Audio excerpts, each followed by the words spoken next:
Welcome to another SPbN production. The following is rated for mature audiences and may contain graphic themes that will be distressing to some viewers. As always, we recommend you ensure the safety and well-being of yourself and those around you at all times. Viewer discretion is advised.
Good evening and welcome to the St. Pete by Night Entertainment Network. St. Petersburg by Night is an online World of Darkness role-playing community originated in St. Petersburg, Florida, but now spread to the world at large. My name is Kent, also known as Kent on all social media, and I will be your storyteller tonight.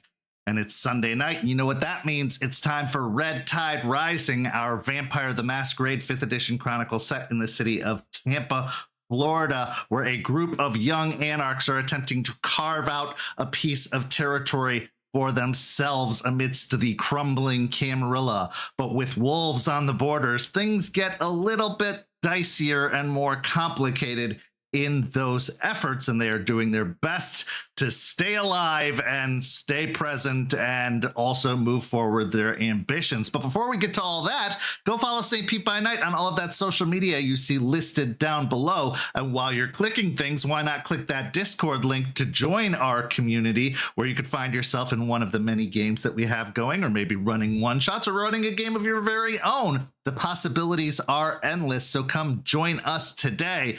And while you're also joining things, why not join the Ko-fi, where you can be a member for as low as $5 a month and get access to all kinds of behind-the-scenes features that allow you to dip even further into the Tampaverse and get to know our amazing players and see all the things that aren't meant for the shows themselves. We'd love for you to sign up. It helps benefit our community, our channel, and our programs.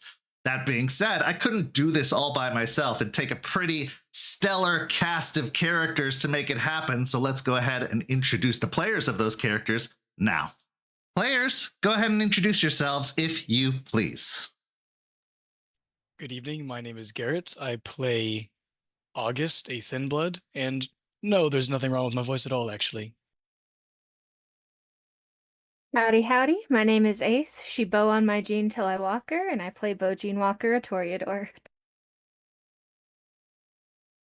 Hi, I'm Scott. I play Jeremiah the Malkavian, and things are going to get back on track. They have to.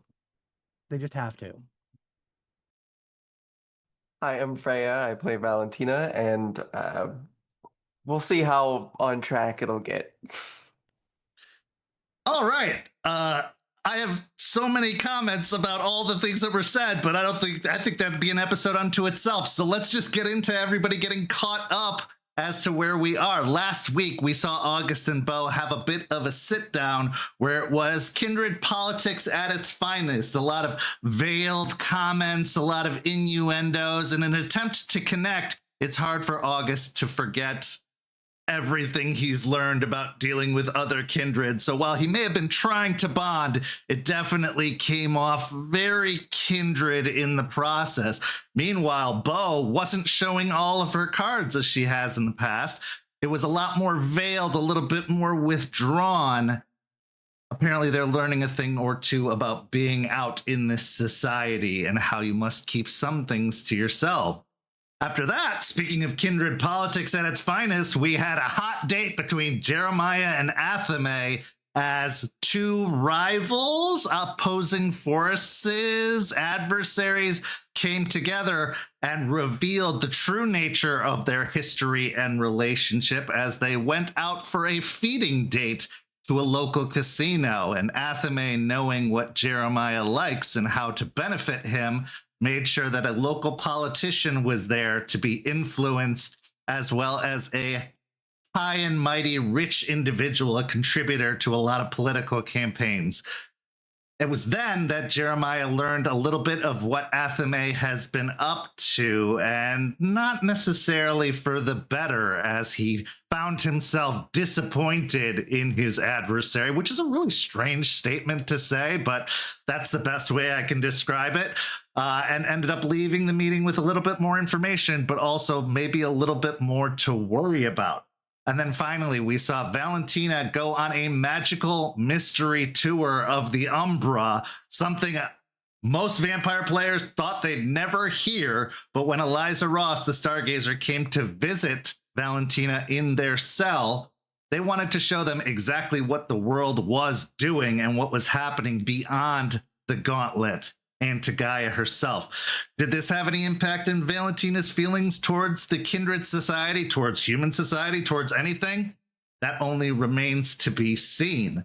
But our story begins this week with a interesting collision of two sides as the Anarch coterie goes to visit some Camarilla who've been sitting on the fence as of late and may be swayed to joining the Anarch cause. So let's get to it. The Midnight Special has proven many things. One, that they definitely have their own ambitions and aren't afraid to go behind each other's backs and make some deals or make some connections that could potentially be problematic for the rest of the coterie. But one thing that they have also proven is that when they're in a group, they show a united front, even if they don't necessarily have all the reasons in the world to. And that united front is being tested this evening as the three of you head down to the Riverwalk to meet with some Camarilla quote-unquote loyalists who have started to lean more towards the center, possibly even being swayed towards the Anarchs after things in Tampa haven't necessarily been the best for those on the lower levels of kindred society.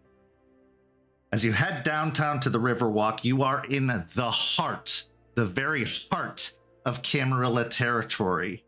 This is where you have to be on your best behavior and have to go as unnoticed as possible, because some of you have connections in growingly higher places, and those could end up being very problematic if you are caught on the wrong side of the fence. But this is also a great time to get a lay of the land, see how things are really operating within the Camarilla territory. So as all of you arrive at the Riverwalk, waiting for your meeting with these Camarilla, a group known as the Drowned Court, the scene is yours as you have a few moments amongst the three of you to discuss your plan of attack, I suppose, and what you're hoping to get out of this conversation. Beau will arrive with a different look than normal. Pants, the belt, the boots are the same, but their shirt has been replaced by a black lace cropped shirt with a little boob window. No. Walk over to the group. Sorry, I'm a little bit late. Had to ditch the normal attire. Looks good on you.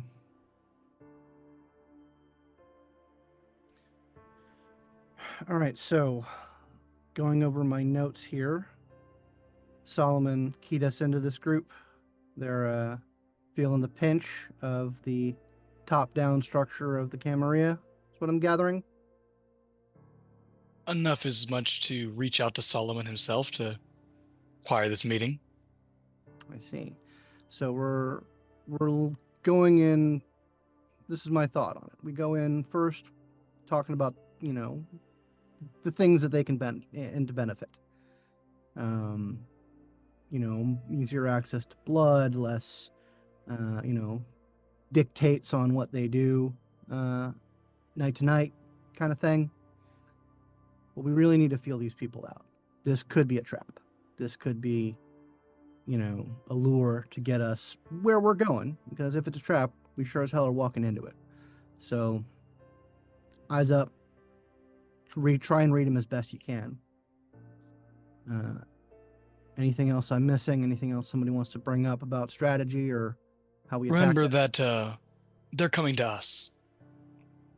Let's not come to them and start offering anything, even the slightest bit of information. No, we'll Not just even talk conversation. we'll just talk about possibilities. They're coming to us, and they need to realize that that's going to cost them something beyond just the meeting here. Because if this doesn't go our way, we've already exposed ourselves, and that cost us something. You see? So Yeah, let them sweat a bit. I can't help but notice that their territory is awful close to Davis Island. Yeah. On top of that, it's easy to say they're coming to you, but like you said, Jeremiah, it could be a trap. You are in the heart of their territory. This could very easily turn into an Escape from New York or Warriors situation if things go badly. So while August makes a good point about not showing all of your cards and the fact that they reached out first, this Camarilla coterie still has the upper hand in this situation. Oh, go ahead. Yeah, that didn't escape me. Little nervous, but Well, of course, that's could be a problem, but it could be an opportunity. If how do you mean? well, we've got a party planned, and if these licks want to get in on the tap, maybe they do us a favor on the right night at the right time.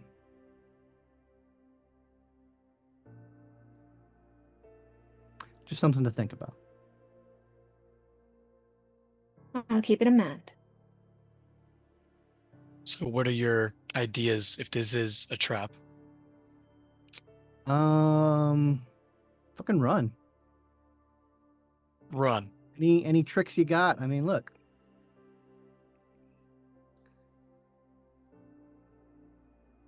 Anything you got up your sleeve that we should know about? See, now we're asking the right questions. If it comes down to it, stay close to me. As much as you can, at least, without putting yourself in too much risk. Noted. And my driver will be on standby to get us out of here, at the very least. Good. Beyond that, and Jeremiah will close his eyes for a moment and then open them up once again, activating heightened senses. Okay. So as you open your senses up, it is a mixture of sensations. There are the sounds of the Riverwalk itself, and the Riverwalk is about a 2.5-mile channel that cuts through the heart of Tampa itself, going from the armature works to the far north all the way down to the bay itself. It passes shops, museums, places of art, places of commerce. It is a central line of the city and is very, very well traversed. So you can hear the voices of people chattering down on the Riverwalk. Even though it is later in the evening, this meeting going closer towards midnight, there are still bars and restaurants that are still open. Most of the museums and other kind of more classy places have closed for the day as they don't have hours so late. But you will go close to the aquarium. You'll go close to the hockey arena. Like, there is a lot of activity that happens just along this channel itself. You can even smell a little faint hint of salt coming from the brackish water that makes up the Gulf and the bay itself. It is very overstimulating to one who hasn't gained control of such senses, but thankfully for you, you have. And so you are able to focus as best as possible to keep your mind sharp and your senses aware. Now, your place of meeting was farther toward the south end of the Riverwalk, so being dropped off a little bit more of a distance away, you end up walking down the Riverwalk until you reach the place where you are supposed to meet. And once you arrive, there's nobody present. Go ahead and roll me a wits and awareness or investigation, your choice. Before we get to all that, did everyone make their rouse checks for the night? And also blushes, because you are going out into a very traversed public area.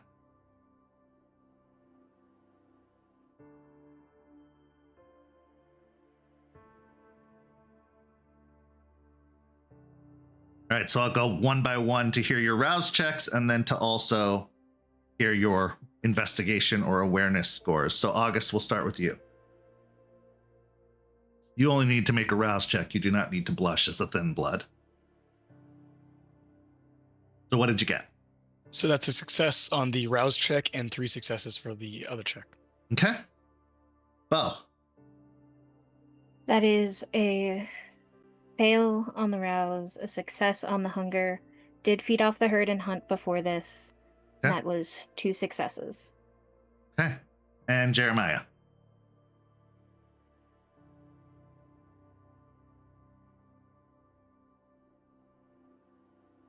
Can't hear you, bud. That was a failure on the waking, success on the blush, and then 3 successes on a hunting roll to bring that back down. Okay. And then your awareness or investigation check? That was going to be 9 successes with a critical. Okay.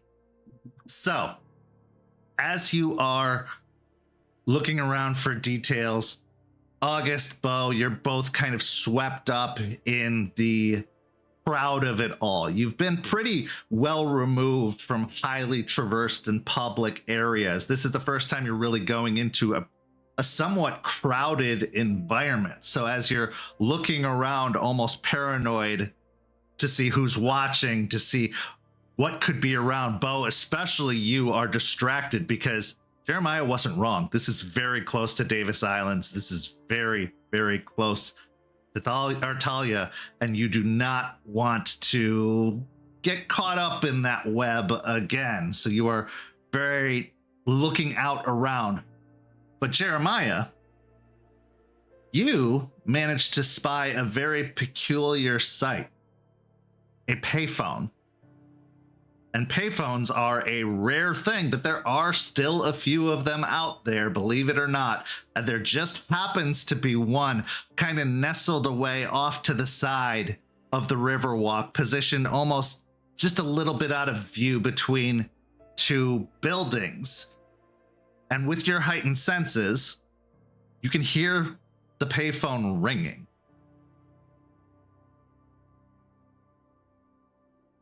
Very neuromancer, he'll say, and he just sort of walks in the direction of the phone.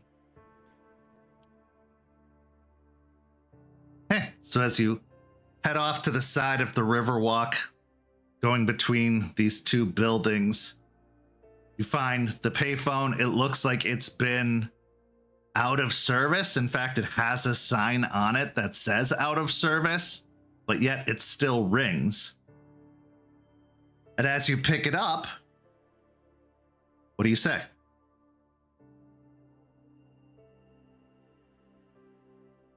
Very 80s. I like it.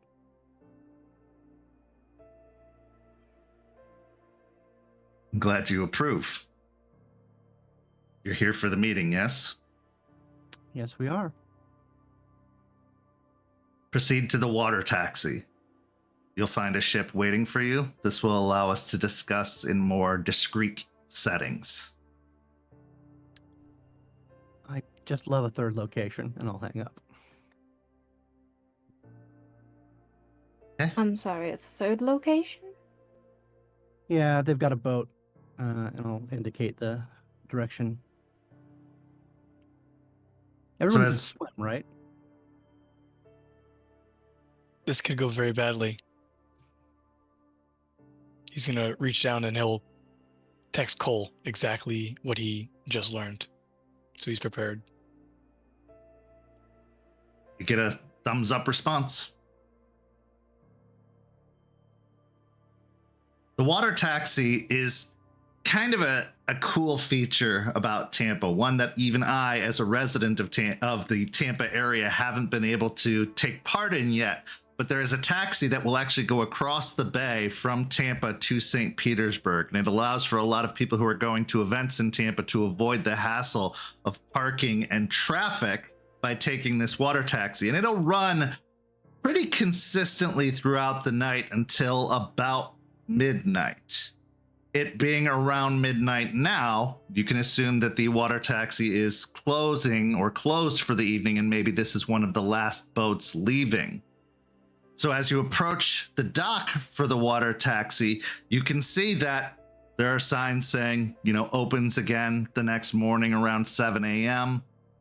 and that it's no longer taking fares for the evening. But you also see that the gate that leads to the dock down to the water taxi is unlatched, and that there is a boat waiting at the dock. Now, it's called the Pirate Water Taxi, so it does have some logo and iconography on the side. These water taxis, in fact, even get hired up north and will go up the coast to service areas like New Jersey during the off season in Florida, and then come back down to service during the winter. So you're catching kind of the last few ships of the pirate taxi before some of them move off to service other areas. What would you like to do? I would like to check it out, just sort of see, if there's any signs of an ambush or, anything more unwise than we're already doing. Sure, give me a wits and investigation again. I would like to activate awe, and with I'm gonna butcher this. The melpomene. So it's by the sound of my voice instead of just line of sight. Mm-hmm. Try to. If there's anybody here to hurt us, please don't. We will fuck you up if you try. 6 successes. Nobody seems to respond to Beau's voice, but Jeremiah, as you're looking out on the dock, you can see that there are a couple of lights inside the ferry, and you can see a couple of shapes moving around, silhouettes of individuals moving around. They're not being discreet or trying to hide. They're just milling about the main cabin of this ferry. Now, the ferry itself is a rather decently sized ship. It actually has 2 levels to it, and it can haul probably at least 100 to 150 people if jam-packed from one side to the other. The other thing you notice is that the engine is on the ferry as it's seemingly preparing to disembark once you do arrive at the ship. But you're not noticing any signs of an ambush or anything out of place. It just seems that they are waiting for you at the dock, as they said. Okay. I'll sort of look to the other 2 and just give a quick nod, and then head for the ramp. Okay. August will intercept Jeremiah for just a moment and sort of reach out towards his arm and say, I'm going to let you take the lead on this one. We both know why these people might not be as receptive to my message. Fair enough. But if you think of something, chime in. Oh, you know I will. Both of you. And as they enter sort of the ship, August will hang back towards the entrance and he's assuming somebody's watching them so that when they arrive, they're made aware. So he's looking for that individual either on the ship looking out or somebody looking from now the dock out towards them. And he's just staying watchful around the place just generally.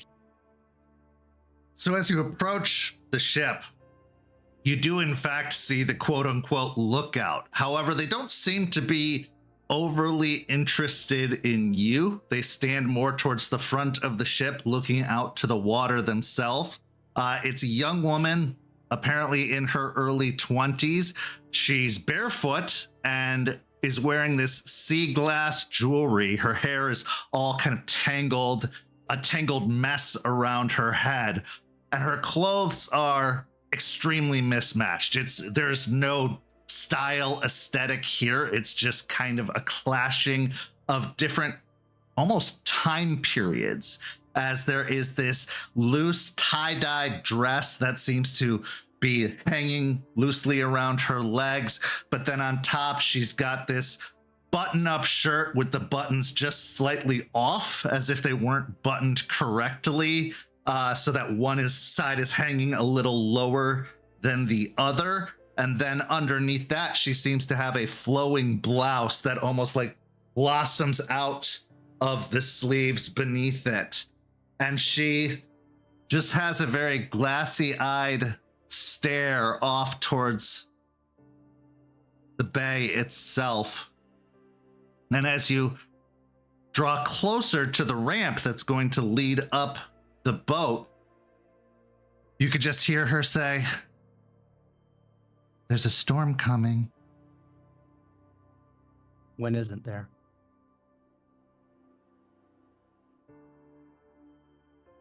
So true. But this one is much, much worse.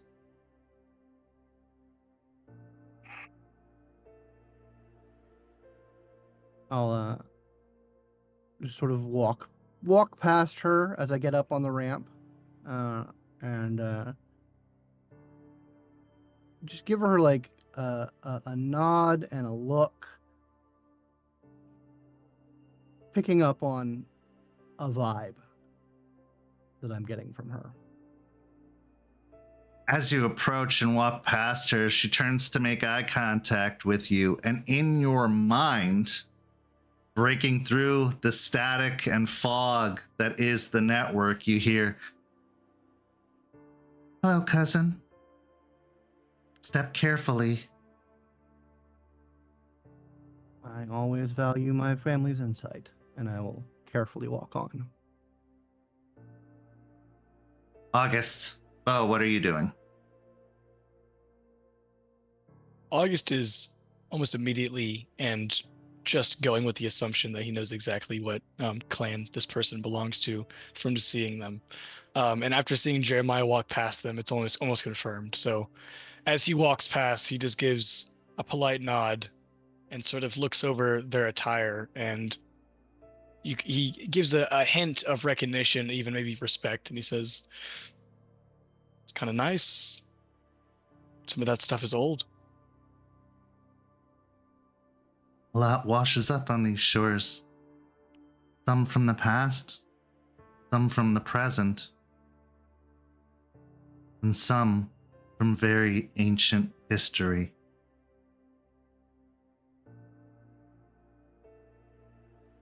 What have you found on the sand? Well, looking at this, it seems I'd be remiss to say not very much. She just stares at you for a long moment. "I think you underestimate exactly what you found on the sand."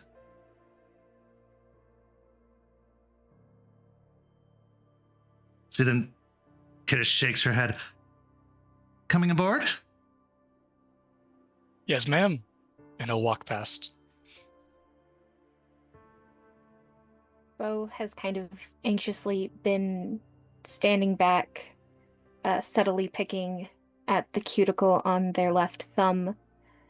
And seeing the shift, will walk onto the boat, giving a nod as they pass her.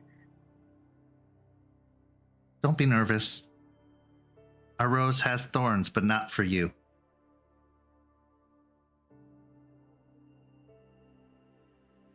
And at this point, she walks over to the gangplank and starts pulling up the ramp into the boat itself. After a moment, the boat immediately starts to move, pulling out into the bay. The dock is empty aside from this young woman. Now, there's like a little, I don't know what to call it, a cockpit, essentially, where someone is clearly driving the boat. They seem nondescript in their appearance, obviously just working the job. They even have the pirate taxi outfit on. They pay no mind or no attention to you, just going about their responsibility of managing the ship. But inside the cabin on the lower level, once you enter in, you see 5 other individuals gathered here. And I'm going to describe them one by one. First, you see a man in a very, very thick hooded garment, a hoodie, essentially, with very baggy, loose-fitting clothes. The hood is so deep, in fact, that it seems to hang down over their face, and they are wearing gloves on their hands. They are keeping their view askance, although seemingly ever watchful. Their posture is very crooked, and when they do look over in your direction, you see a strange reflection come from their eyes, almost like a haunting alien-like reflection coming from the eyes beneath the hood. The next individual is a woman in her early 30s. She's effortlessly beautiful, favoring flowing fabrics, beachside elegance, and soft gold jewelry. She looks like she belongs in a sunset photo shoot, but clearly hasn't been on one in some time. And she's just leaned back against the booth, her feet kicked up on the table, and she seems to be using her cell phone, either posting or doom scrolling or something of the sort, doing very little to pay mind to you until Beau enters with the awe active, and she just looks up at her, gives a wink and a smile before going back to her phone, as if unaffected by the awe or any efforts to try and grab her attention.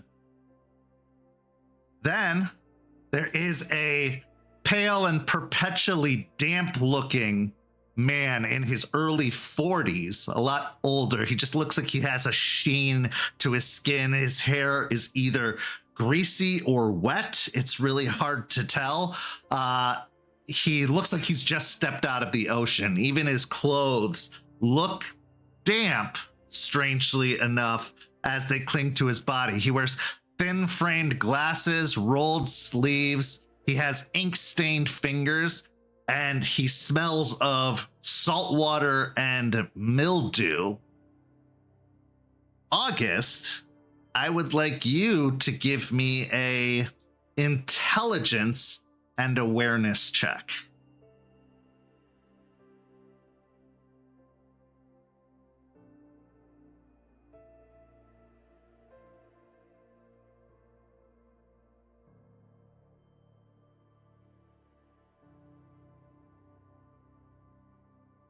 That is 4.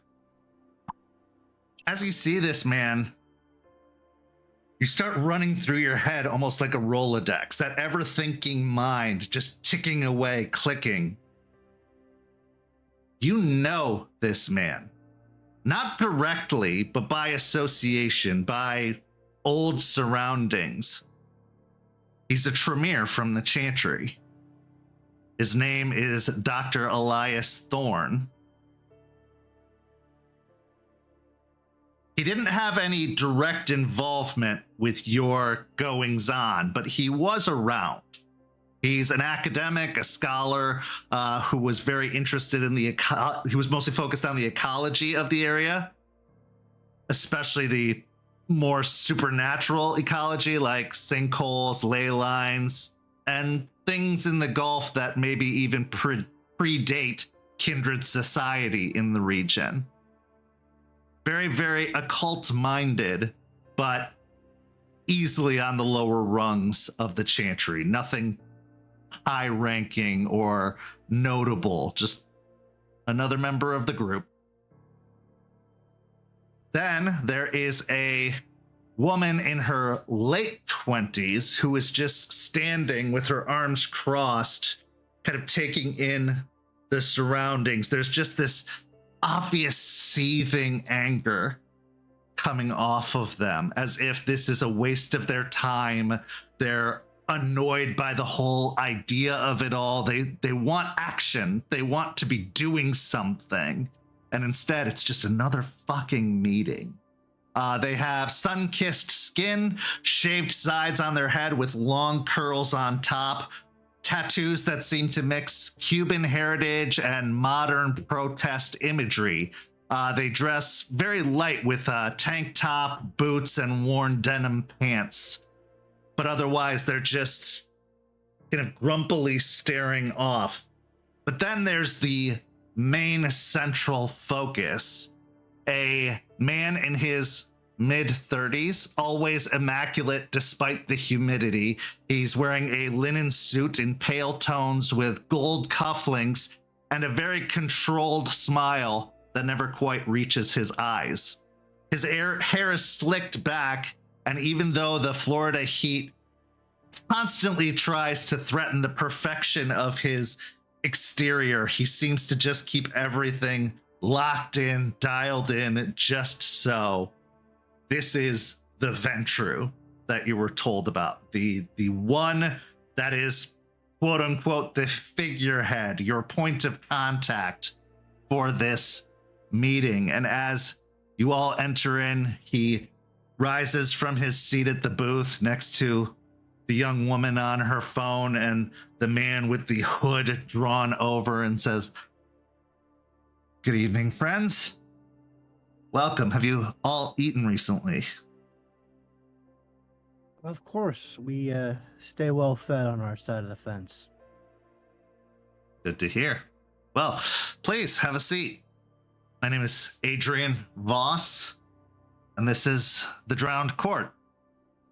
You have, of course, met Lila Hart, and he gestures to the mismatched dressed young woman who is standing by the door, just kind of, again, looking out towards the water, not paying very much attention to the meeting, but clearly Jeremiah very tuned in, still very aware of what's going on, despite having this very hazy aesthetic about them. And then, of course, this is Ray, and he gestures to the man in the hood. And Celeste, the woman on her phone, who's just looks up and gives a little wave, and there's the jingling of her gold jewelry, her bangles around her wrist. And the good doctor, Elias. And then finally, Marisol. And the woman with her crossed arms says, "Saul."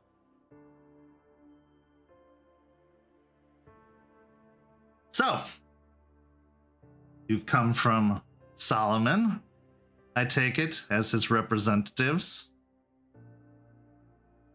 Right on the nose. We heard you had some ruffled feathers about your current situation. Things have been a little tense in the area for some months now, and our oh so benevolent prince has cinched up his belt a little tighter than it used to be, which has made things a little more frustrating street side. Of course, there is the usual fare, but it seems everybody has a stake in some territory these days, and they are being a little bit stricter than usual when it comes to feeding. And with the agreement being what it is, venturing outside of that area has made things all the more precarious and dangerous. So yes, we are opening ourselves up in ways that we wouldn't normally to new ideas. Stahl snorts slightly with an almost derisive laugh towards Adrian, as if that's an understatement. Well, that is understandable. We don't go in for the top-down micromanaging style in our turf. So I imagine we have a bit more flexibility to keep the blood pumping, as it were. But let's talk about your needs. Where are you finding the pinch? Where can we maybe provide a solution? Well, obviously, you must know that the circulatory system is within the city. And while they provide to certain needs, they've found that in desperate times, the price goes up. Supply and demand and all that. And while for some of us that isn't necessarily an issue, others it is. And I am more vested in the needs of my group and not giving away more than I get. Having a reliable source of, in some cases, very particular needs is beneficial. But also, it's always good to have another option. If things start to go sour this way, which it's clear that they are, I think none of us have any disillusions about that. We are just trying to survive these modern nights, as we all are. And loyalty always comes at a cost, and that cost isn't being paid by those who demand that loyalty.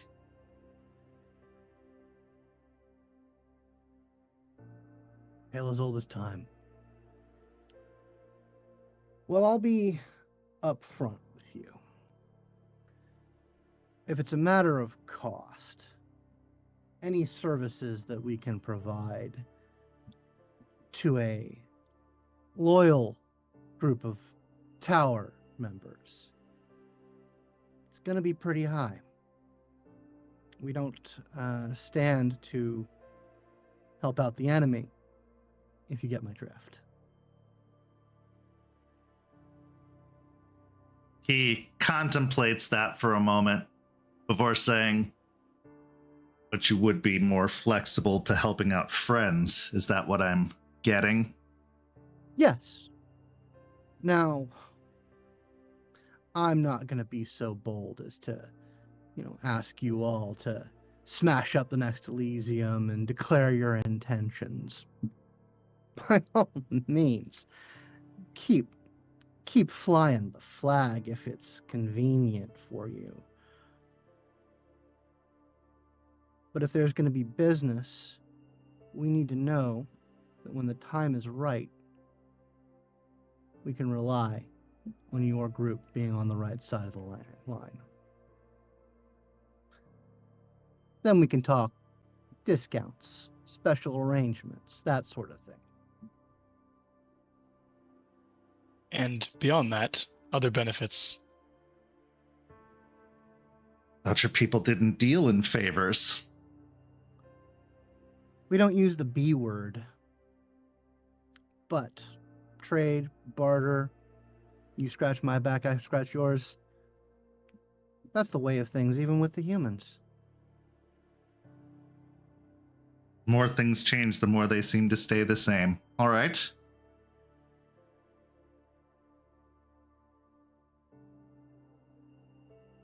What is it that you are looking for? What's your price?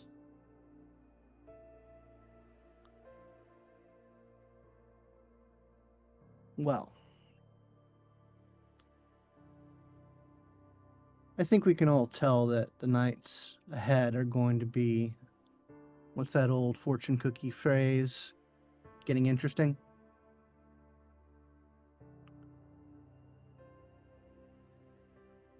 Most likely, yes. Why we're even having this meeting. Indeed.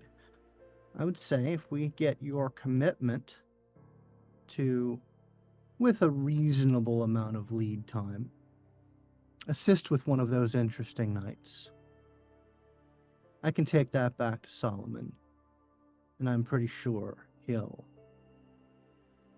see benefit to opening up the coolers, as it were. At this point, the man in the hood looks over in your direction, and when he speaks like he's gurgling, like there's perpetual fluid in his throat. So it almost comes out in like a bubbly, talking underwater type style as he says, "What will these jobs require?" Well,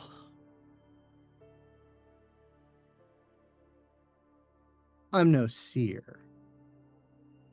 I am a little bit of a seer.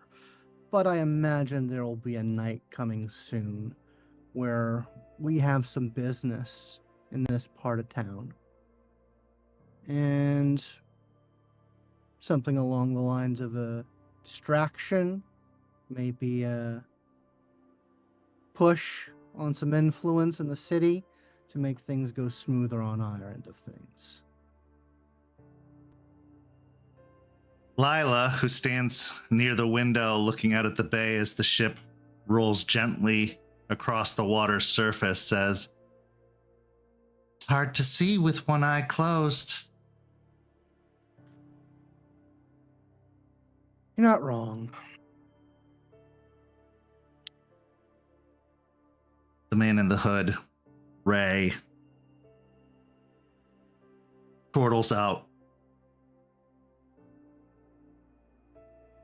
"We can't be any use to you if we expose ourselves."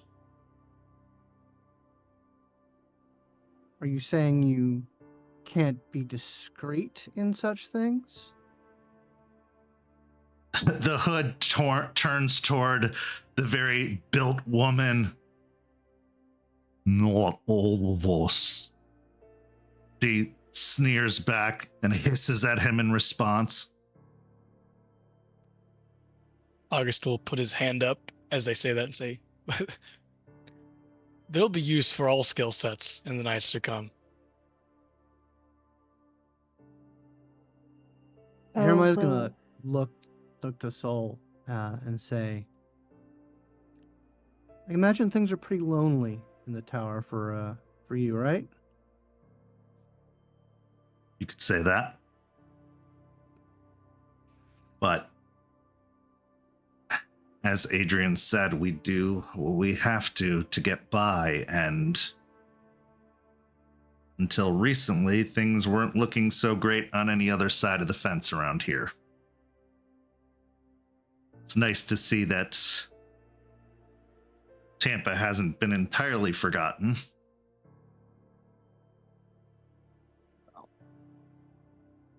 After Miami went so well, I think the state's going to start looking up.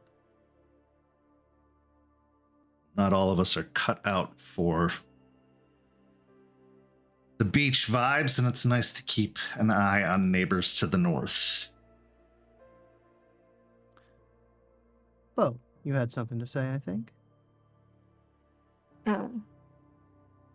Beau will look over to Saul. You seem like the type of person who prefers action over words. Am I assessing correctly?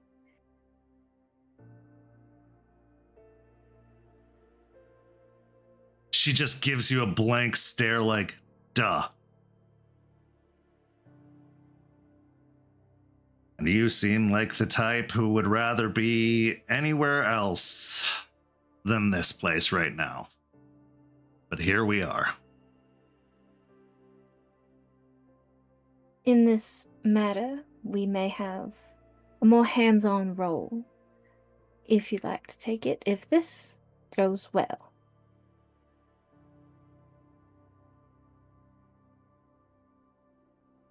Celeste kind of gives a ooh from behind her phone. Hands on, you say?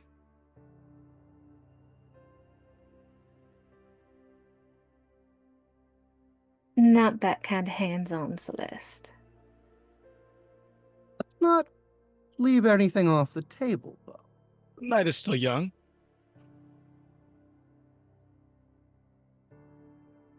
Adrian clears his throat, looking towards the others within his coterie who just pipe down. Celeste giving a little bit of a giggle, a soft giggle as she goes back to swiping on her phone.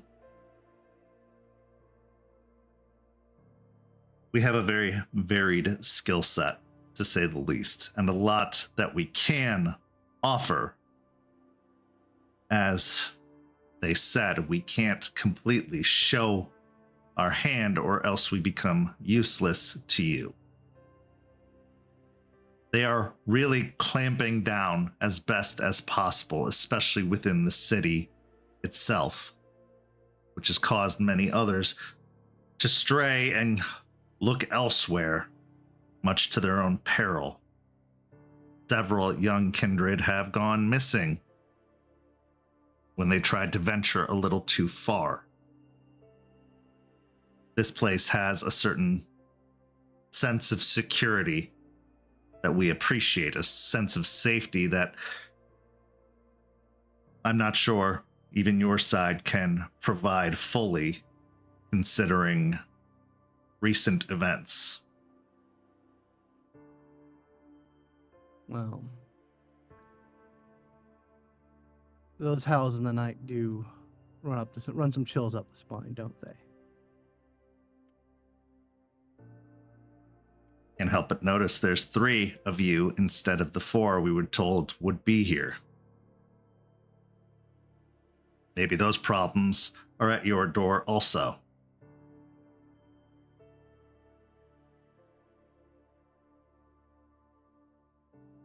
We're handling that issue. And in a way that might be a more long-term stable than others. From what I know, they don't take very kindly to old corruption, things that really latch on, hoard, gum up the works, as it were. Our side of things are a little freewheeling. We don't get our hands so deep into matters that might get them bitten off. Long-term solutions are more likely on our side of things. At this point, Dr. Elias finally breaks his silence. And as he speaks with kind of a very nasally tone, a very actually tone. As he says, well, you're not wrong about that. There are a lot of very ancient things to be aware of in this area. Places you shouldn't go, things you shouldn't look at, secrets that aren't meant to be unearthed. But from the looks of it,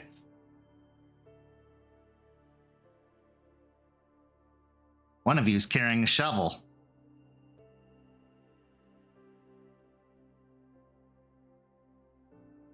Is there a insight or some kind of roll I can make to get that reference? Yeah. It's an insight. August will look at this Tremere individual and see if there's any recognition. Does this individual recognize August as he has recognized him? Roll me an insight.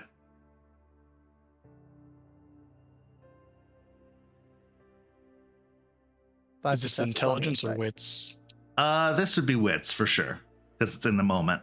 I'm sorry, what'd you say, Jeremiah? 5 successes. Okay. He is certainly alluding to something that this coterie has been up to as of late. It seemed to be very pointed towards, well, primarily August and Beau. But he also seems to be pointing to something beyond that. The mention of a missing coterie mate. There seems to be some knowledge here that they aren't quite completely laying out in full. What'd you get, August? 2 successes. Can't tell if he recognizes you or not.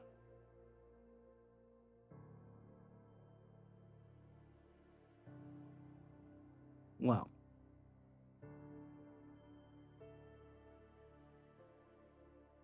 We on our side of things do allow a little bit more leeway to make mistakes.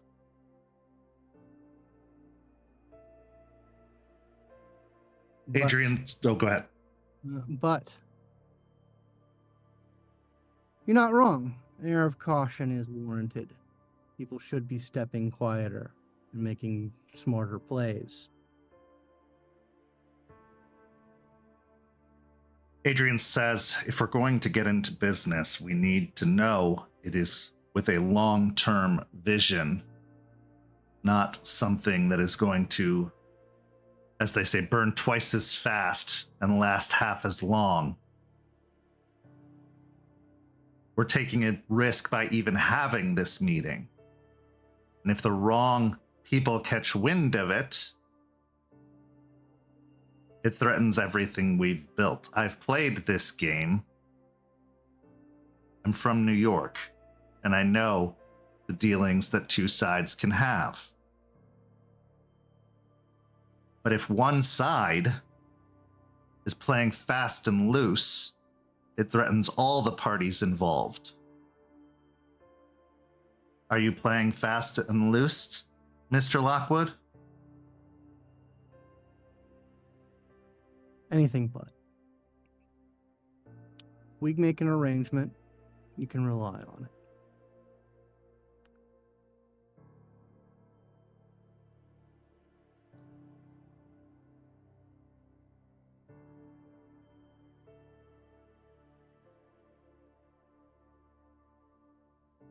I have a knack for gambling. Something the two of us seem to share in kind. Risk and reward. Oldest game there is. It's a pretty bold risk of yours recently.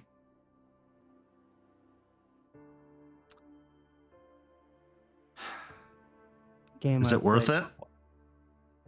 It's a game I've played for a while. It's been evening out. Lila says,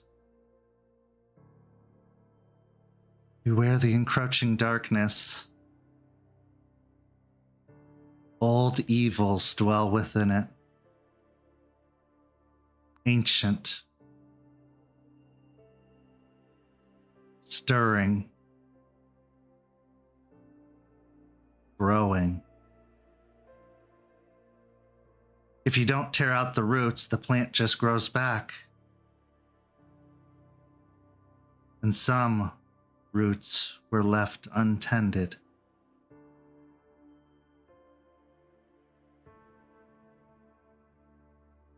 Hush now, cousin. I get what you're saying. Not yet, but you will.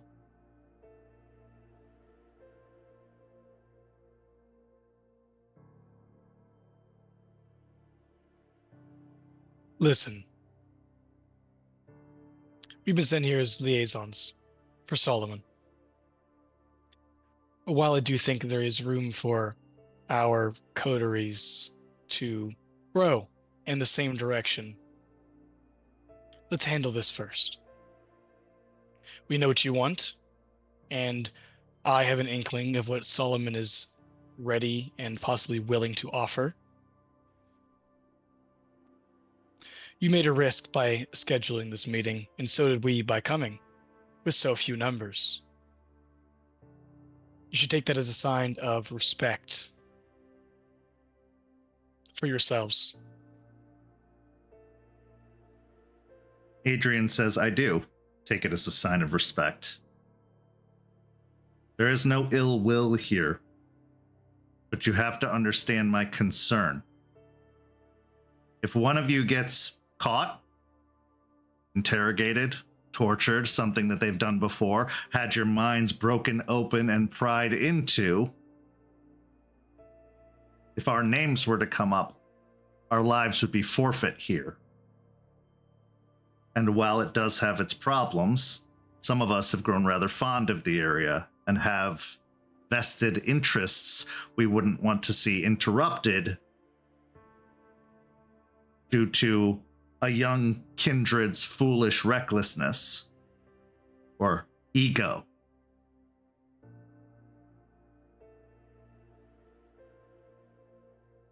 I am keen to do business with you. Solomon made a very good pitch. But if we're going to be doing business directly with each other, and I have a feeling we are if you're the ones he sent, I need assurances beyond respect that when deliveries need to be made, they'll get where they need to go. Without a lot of noise, without a lot of attention being drawn, without any being taken off the top to serve other interests. Beau will take a step forward. I can assure you that won't happen with us. Not with Solomon, especially if he is sending us. Let's talk brass tacks. You want assurances beyond pretty words. What kind of coin spends with you?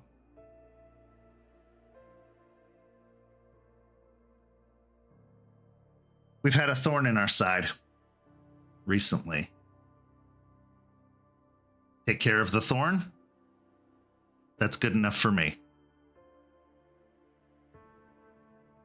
Does this thorn have a name?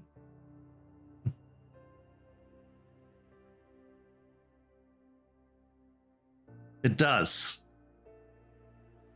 Problem is, I'm not sure you're going to be able to root out the thorn itself, but maybe you can ease off some of the pressure. He looks over towards the hooded man and then nods his head. Ray speaks up, the same garbled, gargled tone.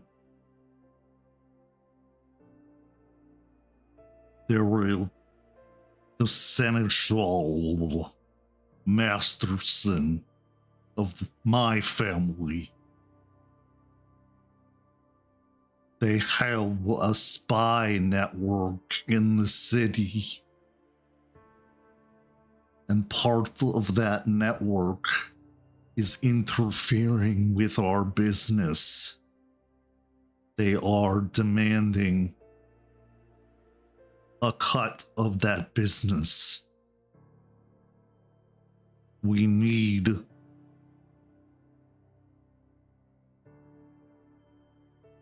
some breathing room. Celeste just laughs at the words breathing, as if she enjoys the pun.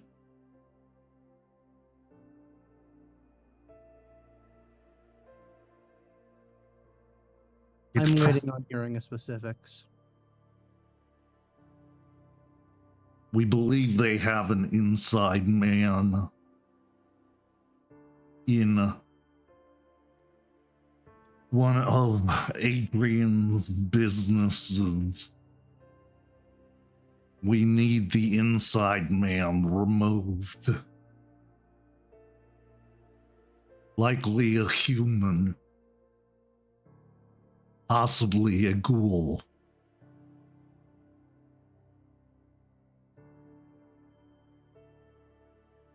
Adrian, I run a political consultants agency. He looks towards Jeremiah.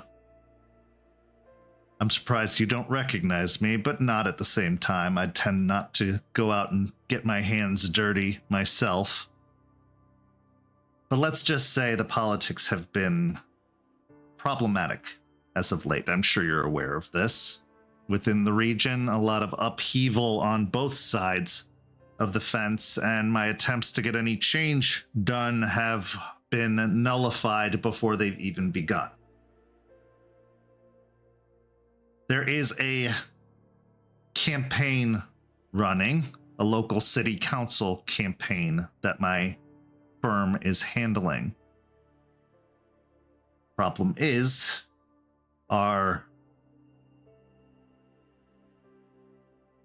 hopeful candidate is having their closet opened and unlocked. The problem is the skeletons they're finding in the closet aren't legitimate. They are staged. They are faked. They are put there to be found. If we're going to get our candidate on the city council to have a voice, a potentially influential voice in the area, we need these problems to stop cropping up. Now, Masterson is the Seneschal, and he is an expert at what he does for the Camarilla. In fact, I think they're one of the only reasons the tower is still standing in this city. So whatever you do, it's going to need to be swift, it's going to need to be direct, and it's going to need to be final.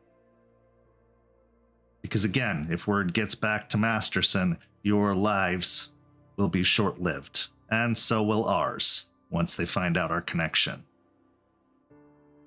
There is a rally coming up in about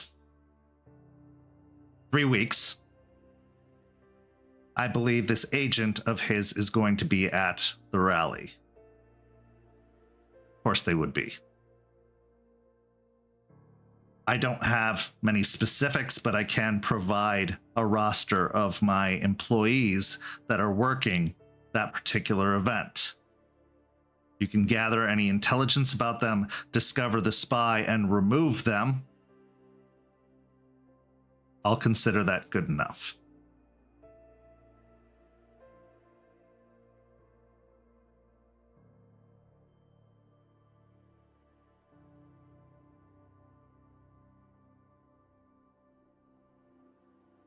This is the sort of thing that we can help with. I have my own eyes and ears on that arena as well. Shouldn't be a problem. But this sounds an awful lot like we're paying you for the privilege of getting you what you need. Well, now, Jeremiah, I have an idea. What do you know about the circuitry system? Quite a bit. I opened up negotiations with them before I went to Solomon, and those negotiations were short, to say the least. We didn't have what they wanted in order to pay the price, but they are operating out of a location known as the Castle in Ybor City, a nightclub. There they offer tastings, sampling the merchandise, and even the possibility of purchase of the merchandise. They bring in vessels to monthly events. They bring in a vast variety of clientele from all sides of the fence because they are not solely interested in the Camarilla. But they have been charging an exorbitant fee lately. And it is an invite-only affair. You need the invitation to get in. Otherwise, you'll be turned away no matter who you are at the door.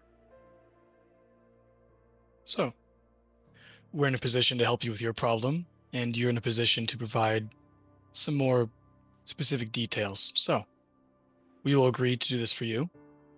And in return, someone might ask for a few more specifics. Nothing that you can't do. You seemed very accomplished, and nothing that would provide you to be compromised. But if you do this for us, we'll do this for you.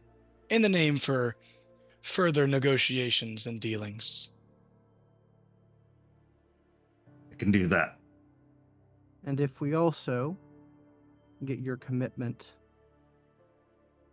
to help with our own thorn, nothing overt, nothing that would expose you, just the right push at the right time, I think I can convince Solomon to open up the tap a little. And what thorn is that? Specifics, like you said.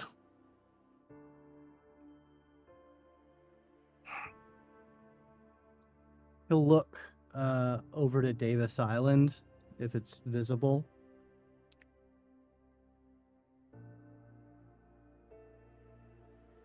Beau will follow the gaze. There's someone over there that don't have a great history with, and has increasingly become more of a thorn.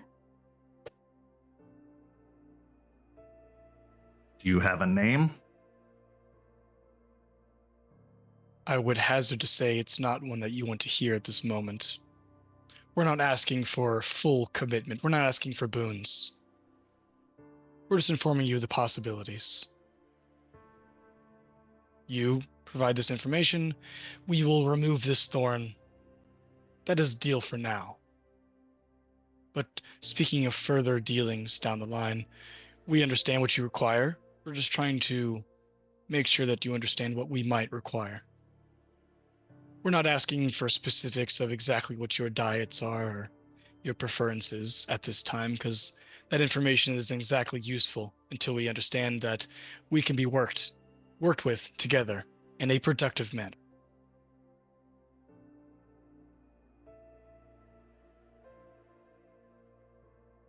At this point, Celeste leans over to Adrian and whispers something in his ear. And Adrian's eyebrows raise ever so slightly.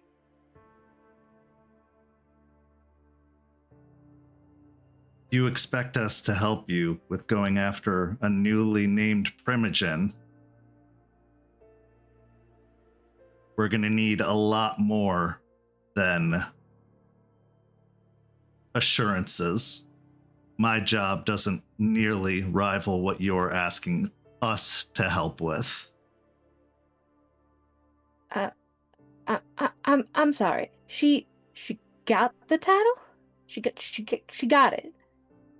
But we expected this. And it seems the matter is tabled for this evening. Consider that a freebie. That little bit of information, as you seem startled by it. Yes, she was named Primogen at the most recent Elysium. Apparently, she had something to offer the prince that he valued greatly.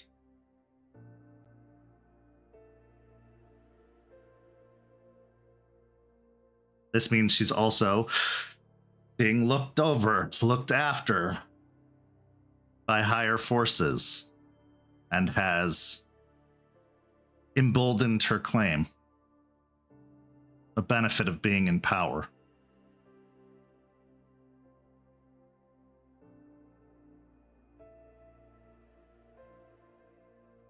At this point, Celeste mutters, "Stuck-up bitch." Beau kind of seems to be in a panic. That panic is broken at the comment of stuck up bitch, and they let out a snort of a laugh as they relax just a little bit.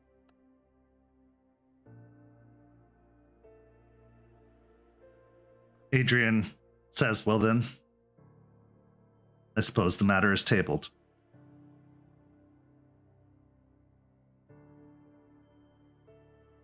I'm not asking you to pay for our loyalty. I'm asking for proof that you aren't as reckless as it seems at first appearances, at first words. Prove that you're not. We're happy to do business and to provide information, give you access to locations that you might need access for. While we may not get directly involved in a way that sticks our necks out, we can be friends. But we need to know it's not going to be a walk in the park again.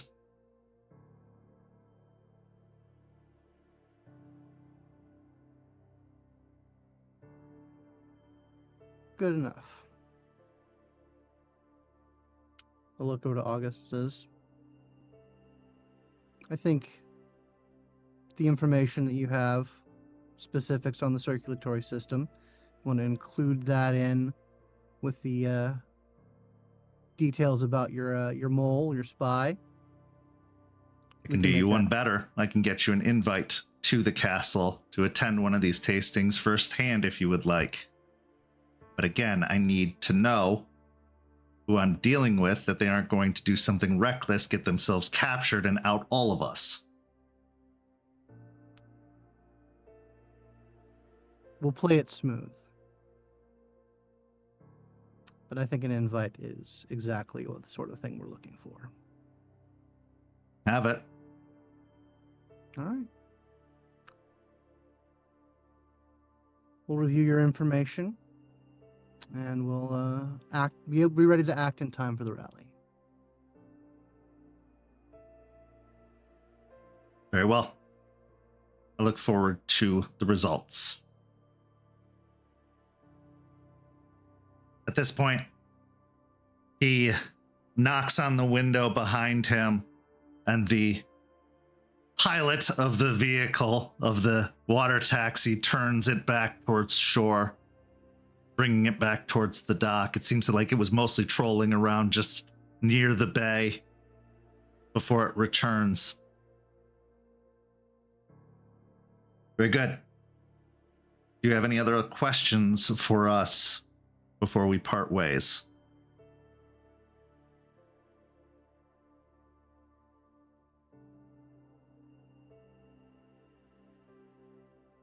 Not at the moment. You all seem very reasonable people. Desperate times, desperate measures, and things are looking all the more desperate here in Tampa, even though they would tell those of us on the lower levels otherwise.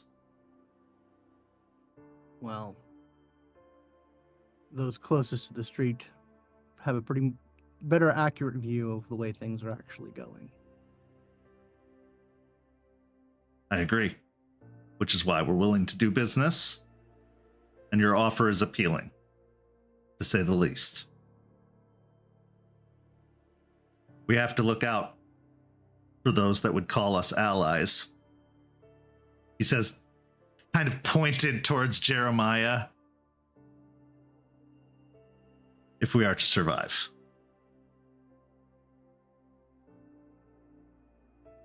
The conversation changes to mostly just basic talk about what's going on in the city, big events or festivals that are coming into town. Apparently there was a big K-pop concert series that was happening in Tampa this week, and that provided some very interesting hunting opportunities. Celeste mentions, and that it will be running for a few more days if anybody else is interested.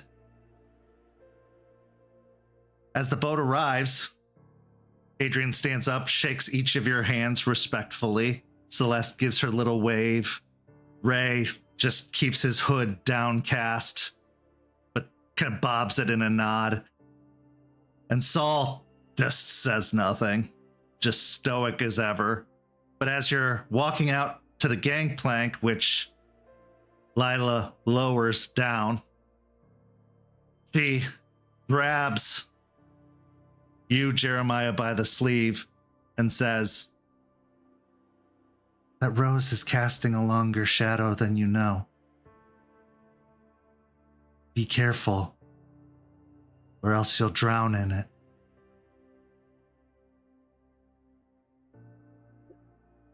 He'll just very briefly like grab her hands and say, "Thank you." A cracked mirror knows no clear surface. Be it tower, be it freedom, be it the sword.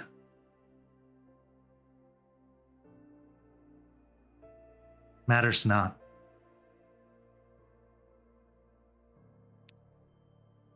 He'll give her hand just one more squeeze and a nod, and walk off the ramp. As you disembark, going back to the dock, you have a few moments, just the three of you, no prying ears, as you see the water taxi takes off again, pulling out into the bay after you have parted ways. Is there anything you wish to say to each other?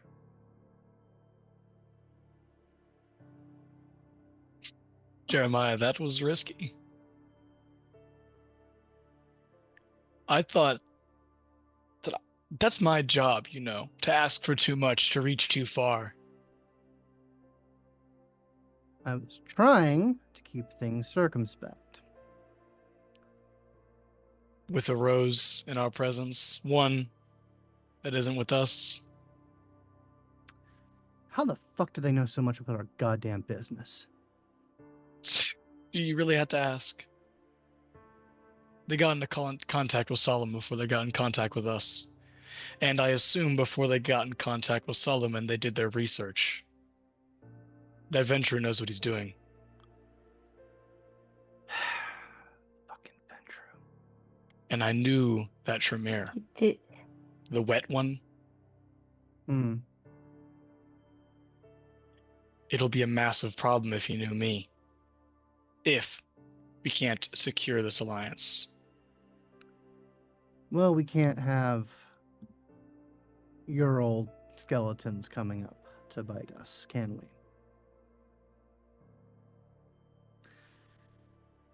How the hell can a Ventrue get you to pay for the privilege? Hate that bloodline. I think you could learn a thing or two, but I don't want to overstep. Beau will place a hand over their mouth and just kind of bite their lip to hide the smile and hold back the laugh at August's comment. Oh, I'm sorry. Did you have something that you wanted to say? Don't let me interrupt you. No, nothing on this particular matter. Apologies. Also, if I ever start talking like her, smack me. There's a reason I don't hang out with my clan.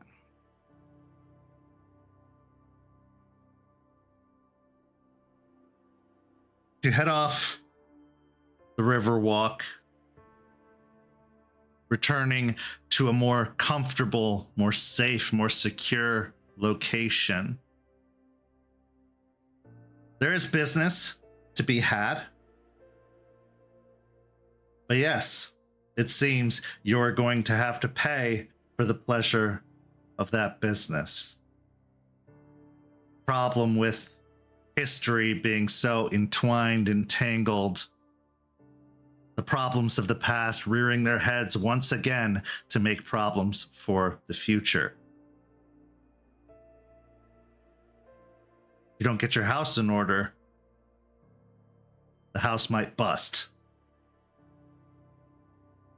We transition now to our next scene.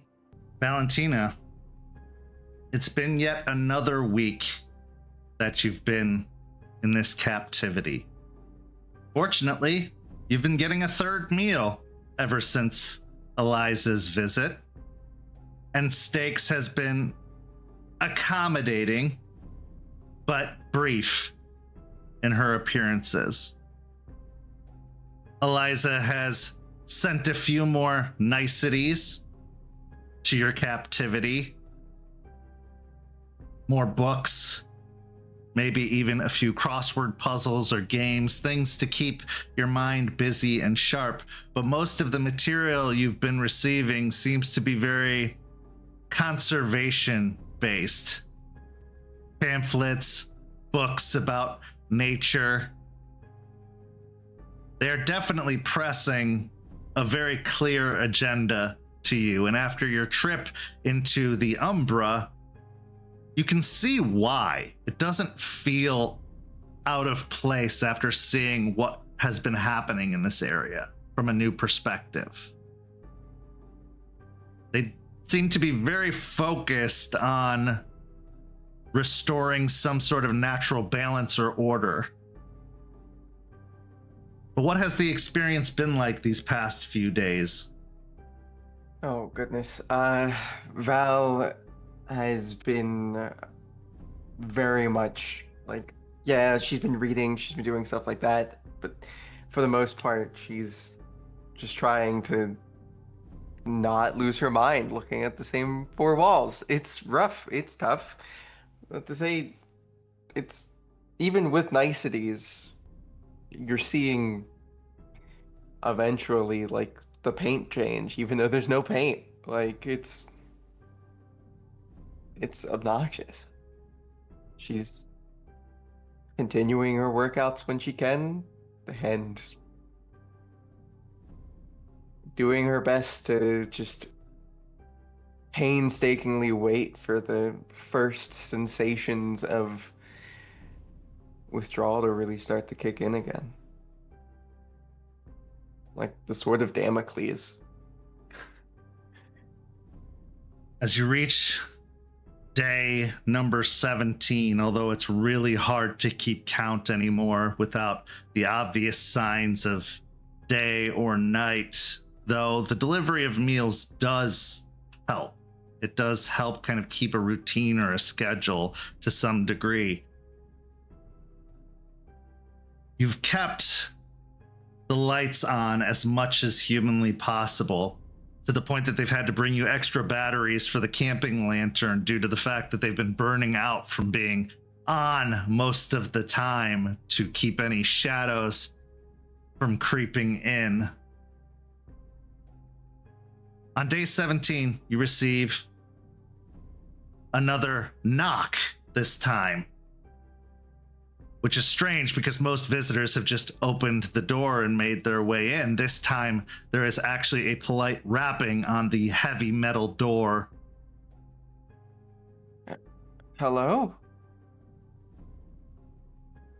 With this response, you get a muffled voice, but it sounds like a voice of a maybe mid-20s, early 30s male.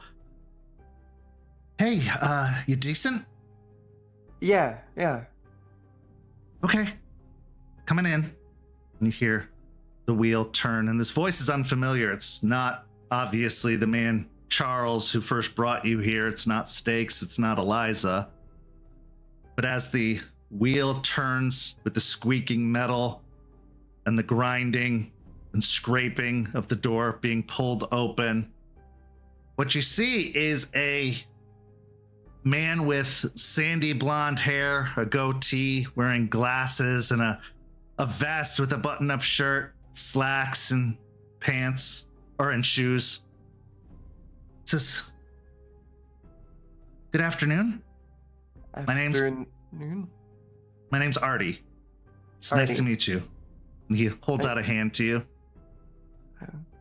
Val will hold out a hand back and be like, Val? Oh. Well, it's good to meet you. Eliza asked me to bring these, and he grabs a laundry basket, and it seems to be all your clothes neatly washed and folded inside, as well as a couple of extra pairs of thrift store clothes that they've managed to put together. She wanted me to bring this by, and I thought I'd come by and say hey and see how things are going for you. Gotcha. Thank you very much, Artie. Yeah. Honestly, it's pretty obnoxious in here. I get that. Yeah. Well, Who are you? Oh,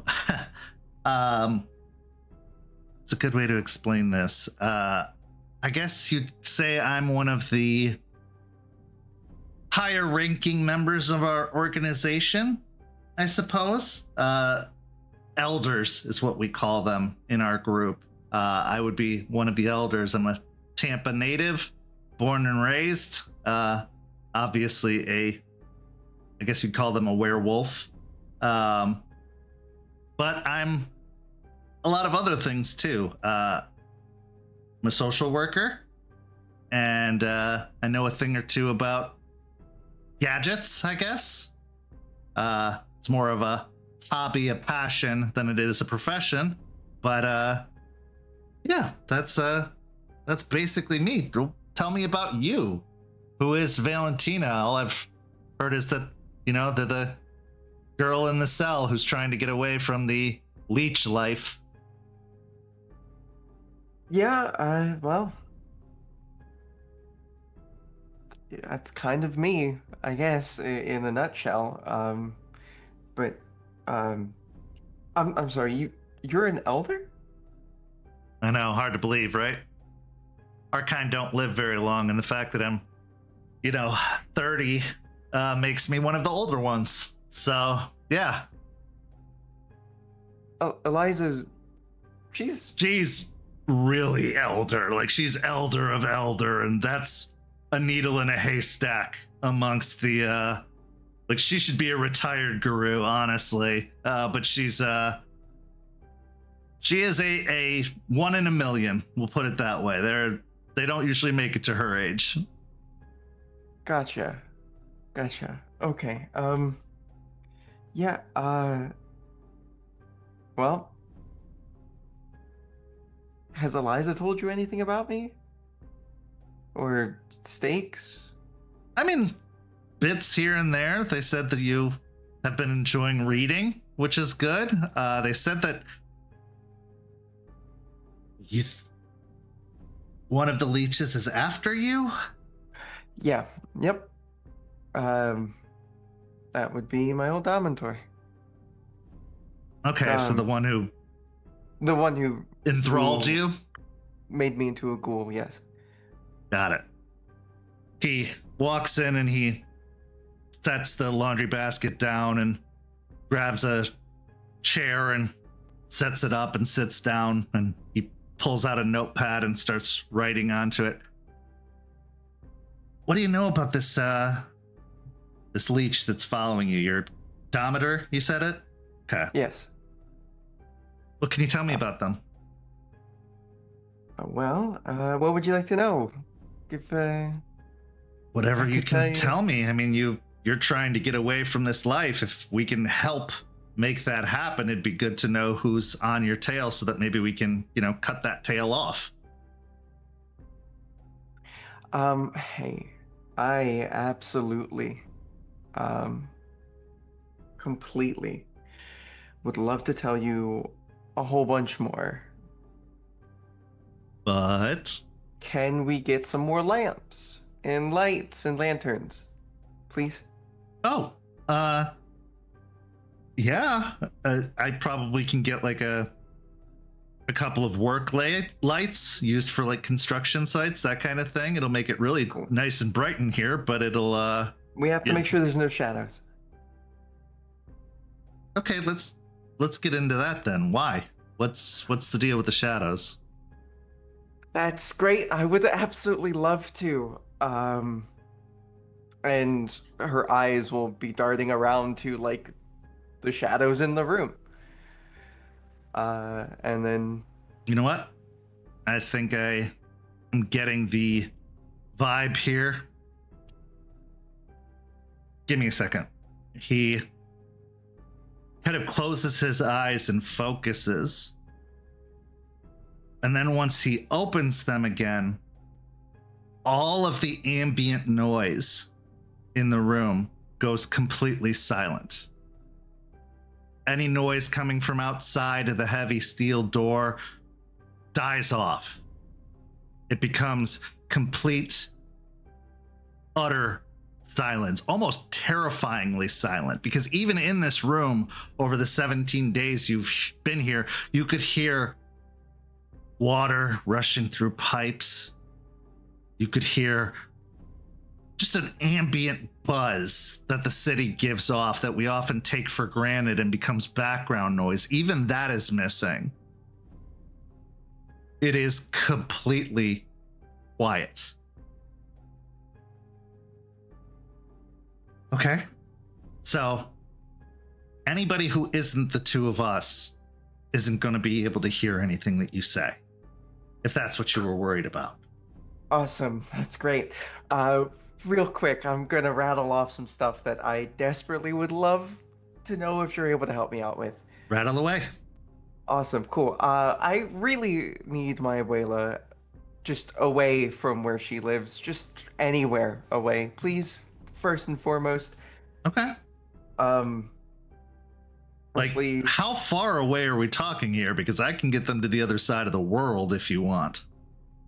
Ooh, well, honestly, probably just like Puerto Rico or maybe New York, something Okay. like that. Yeah. Okay, Yeah, that cool. shouldn't be a problem. Can you, here, he hands over the notepad, write down her information. That'll help.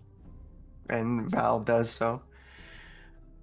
Well, it seems like your abuela just won a free vacation, courtesy of some big bank travel agency. But we'll get that all set up. If you don't even want to deal with that, I could just tell you where to look in her house for the stash, and it'll be fine. It's fine. We'll get her set up. Okay. So about 3 days into staying here, a shadow appeared. And what I mean by that is not like a shadow, not like, just like an embodiment of her. And it is either here or slipping in and out, checking on me, something along those lines. I haven't seen it physically manifest since. Okay. So they can get in here is what you're saying. Yes, and it has been atrocious sitting here and not being able to say anything really. Because I have tried to get little bits of notes and like try to get stakes to, see it or hand it off to somebody, and I don't think it's made it anywhere near that. So you'll have to forgive Stakes. She was born a wolf. So she's still got a lot of that wolf mentality on these things, and some things can occasionally go over her head. She can't read. Right. Yeah, that's one of them. Yeah. Okay. So I can see why you'd want more light in here then. Okay, we can definitely make that happen. Honestly, just another lantern, one so I'm able to cycle them. yeah, no problem. I'll also make sure we get a battery pack for you for that as well, so that. Okay. So what do you know about vampires and leeches? I mean. Oh boy. It's been a trial and error process. We know that if you set them on fire or cut off their heads, or, basically put them to sun, anything like that, you can kill them.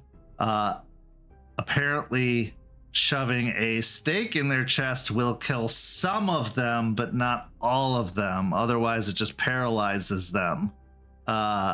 We've learned that the hard way, because the first one dusted right away, but then other ones, like Buffy the Vampire Slayer, dusted, but then other ones, never saw that. Nothing happened. When you're looking for information about vampires, you'll take whatever resource you can get. But yeah, it seems like most of the myths about vampires are, we call them leeches. No offense, I guess, although you're not one, so I don't see why you'd take offense to it. They're not true. So things like garlic, things like running water don't seem to be a deterrent. So research has been slow. We've also come to learn that there are a bunch of different families, I guess. Yep. Okay. Well, maybe you can help fill in some of the gaps. How much do you know? I know a little, but I only really know my Dominator's stuff, to be quite honest. That's a good start. I mean, if that's the one you're most scared of, it's the one we should probably know the most about in case they come knocking. So they are what's known as a La Sombra. Shadow, literally. Yes. That's what they. Okay, that's a little on the nose, don't you think? Listen, when you're as long-lived as they are, on the nose is Subtlety's not a thing. Got it. Okay. Yeah. So, La Sombra. Got it. Okay. And she can at least control shadows now, and who knows what else. And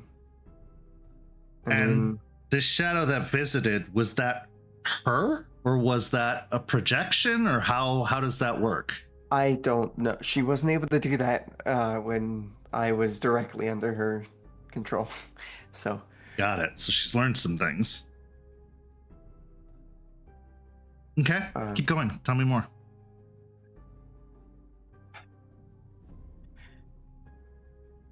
She's cruel. Even more so than an average kindred. The average leech. Okay. She's made me do some terrible things to people I care about, and I don't need to go into the whole bit, to be quite honest. Maybe not specifics, but it sounds terrible. And I'm sorry that you had to do that. What made you want to break away now? Why not before? Why not earlier if she was this terrible? Because before, even now, I still really hope one day I'll be able to enjoy it. Just to know. But I want to kill her. I want her out of here. I don't want to be running away from a place that I'm building a life. Like, I've got a bar. My abuelas lived here. I grew up around here. Like, anyway. I just, that's why I wanted to be the reason why that she no longer is torturing people. And how long have you been a thrall? How long have you been in her service? I was with her for roughly about 5 years. Okay. And how did you get away from her in the first place? A lot of luck.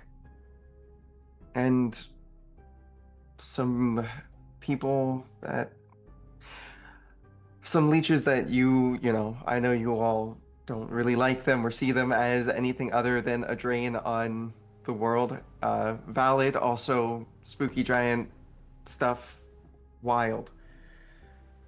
Well, first, yes, that is the common sentiment, although it does feel slightly hypocritical sometimes, to be completely honest, because we're all part of the same monster side of things in the eyes of humans. But I hear what you're saying. It's tough because I recognize that there's a difference, right? There's people who had this done to them and people who chose this. And I think that's really the big difference, isn't it? Like, the people who had this done to them, the leeches that were forced into becoming what they are, they didn't really get a choice, right? And then those that chose it, had to have some idea of what they were getting into, and that takes a certain type of person to be willing to throw away everything that it is to be human to become something like that. And so, from the sounds of it, this domator of yours was one of the latter, the ones who choose this type of existence. That's. But I've dealt with some leeches who are just trying to get by, and yeah. I don't know if she chose it, to be quite honest. From my understanding, the clans, they have propensities from their beast that they get. Lusombra, one of their things is very much an increased needing of being cruel, to be the one in charge pulling the strings. All right. Okay, so why do you think, or why would you be, and I mean this is no offense, why would you be so important to her? As far as I know, leeches, they'll trade thralls or dispose of thralls like they're, I don't know, playing cards. Why is this one so interested in keeping you in their service? Do you have something on them? Do you have... Because I got away. It's that simple. Sometimes they weren't expecting it. I originally was starting to fight against her power over me, and because of some of the things that she was having me do, and I was worried that she was going to make me do even worse things to family. And anyway, like I said, I came across some dumb luck, and also some other people in dire circumstances, and we worked together.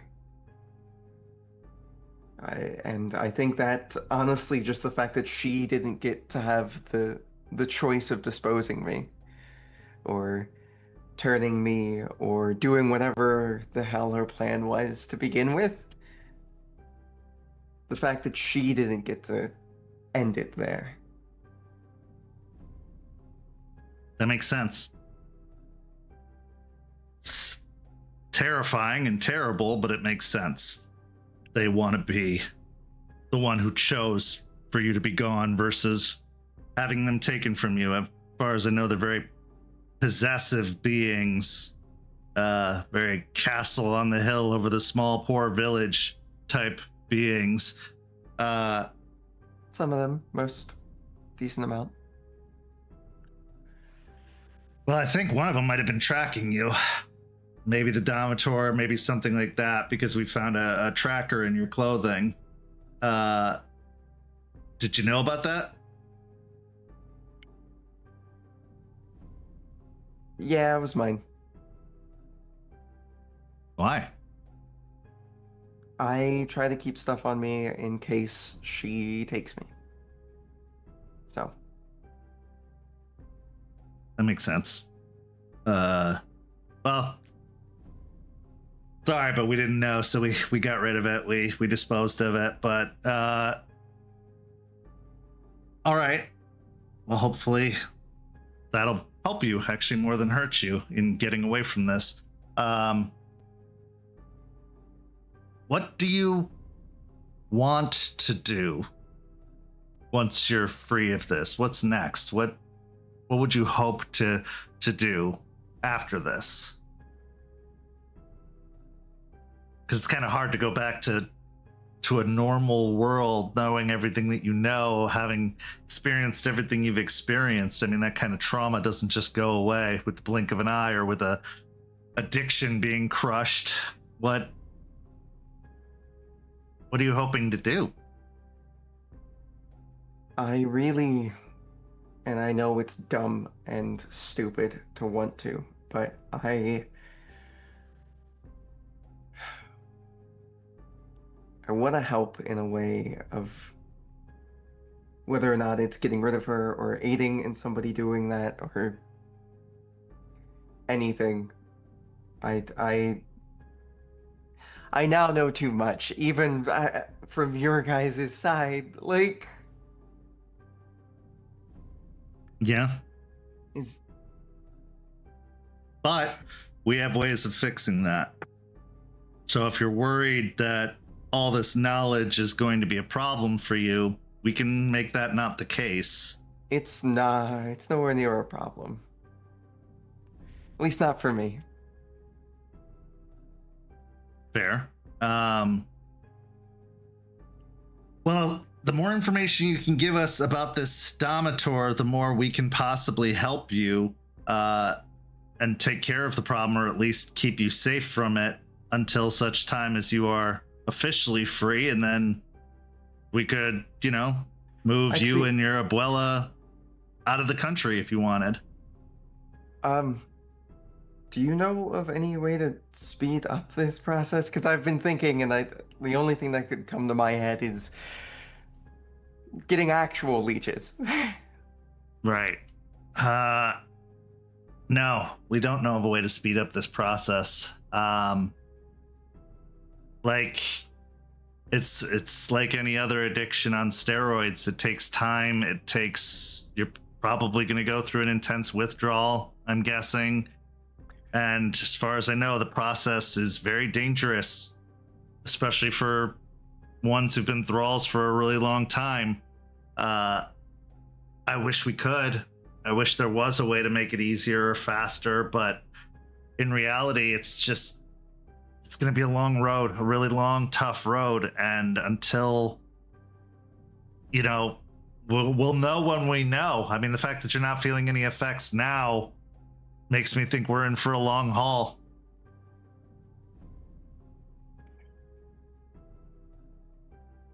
Right. I know that's not the best news, but I gotta tell you, if you're trying to escape this life, there's no place safer right now than here. And I can take care of, this other detail with your abuela. I can make sure that she's moved somewhere safe, at least for a while. If you think that's what she'll try to get to you through. But I know honestly, that's what she's gonna try to get to me through. well, then all the more reason. Honestly, I think that it's one of those situations that if you try to go out and face it and aren't prepared, it's going to go really badly. And at least here you have a bunch of individuals who can turn into big hairy monsters that can tear them apart if they come looking. And I think that's the best case scenario for you right now. I mean, we're all treading a really fine line here, sharing all this information, but you seem genuine. You seem like you really want to be free, and normally we wouldn't even give it a second thought in a situation like this. We had another ghoul some time ago that came into our possession, and they were so messed up, we had to get rid of them. And that's kind of what we do. And it's painful, but your plea apparently touched something in Charles's rock cold heart that he thought we could help you. But I don't know what's going to happen or how long it's going to take, to be completely honest with you. None of us do. That's not in our repertoire. We don't. It's usually claw and bite. That's usually the response to anything leech related.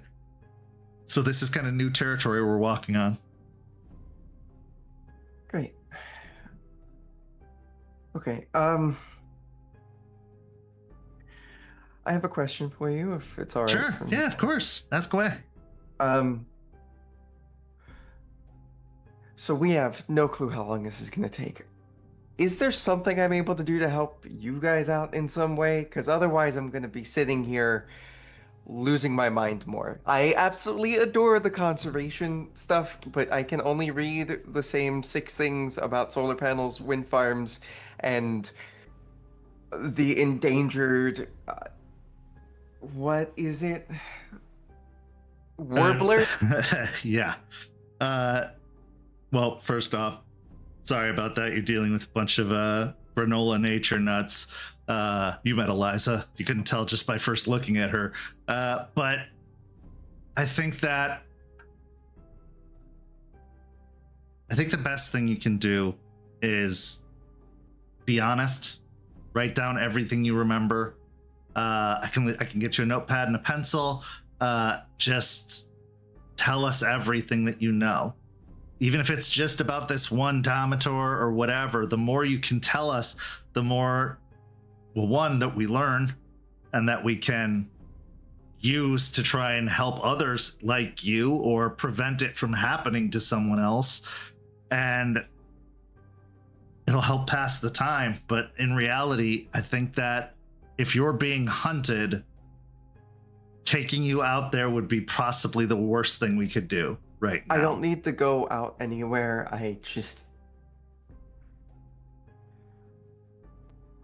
What do you want? What could I bring you or provide for you that would help? I doubt you'd be able to get me an internet connection. Oh, definitely not. Yeah. Honestly, just maybe a walk with like 2 people. You guys, if I run, it's not like I'm gonna be able to get very far. You guys are faster than me. I'm not an idiot. Like you said, you can turn into giant, big, scary, hairy monsters. Like, yeah. I think me getting away is probably one of the least of the worries when it comes to me. Well, it's not about necessarily you getting away as much as other things finding you. If we take you out there, there's a risk, even during the day, that they, I don't know, catch on, know where to. I mean, they already gotten here, it sounds like. So if they,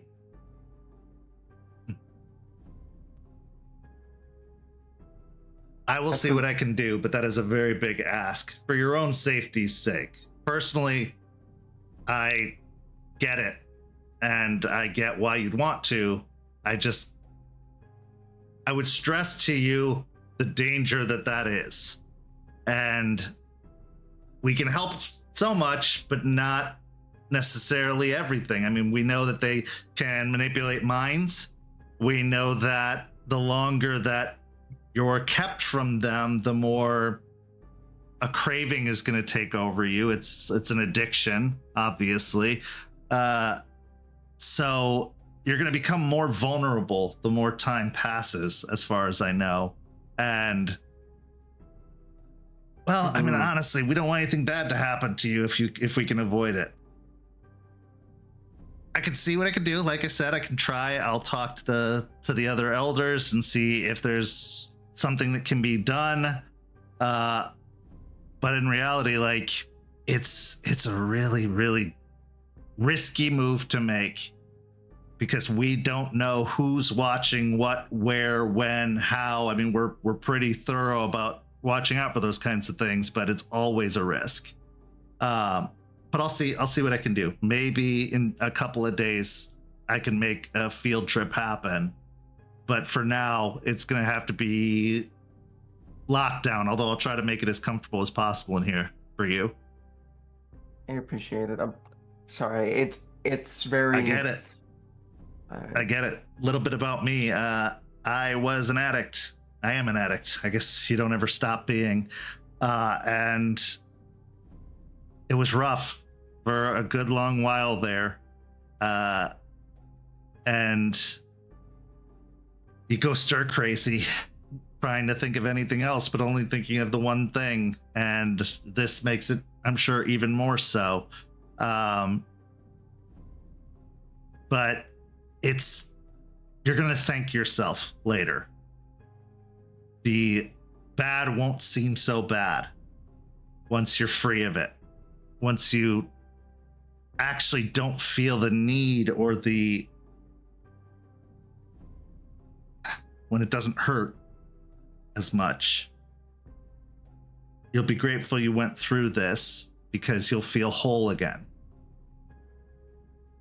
It's hard for us because we need whatever that thing is, whether in some cases it's speed or in other cases it's, I guess, leech blood. We think we need that to make us whole, but we don't. We are an entire person. This is just a propensity we have to be drawn to these certain things, but they actually just hurt us more in the long run than help us. And it's better for us to be able to know that about ourselves and to recognize that we're trying to escape something when we're drawn to that. I get that it's probably not entirely the same for your condition, but whatever allure it has is superficial at best. It's not real. It's something that lies to us and wants us to crumble, if that makes any sense.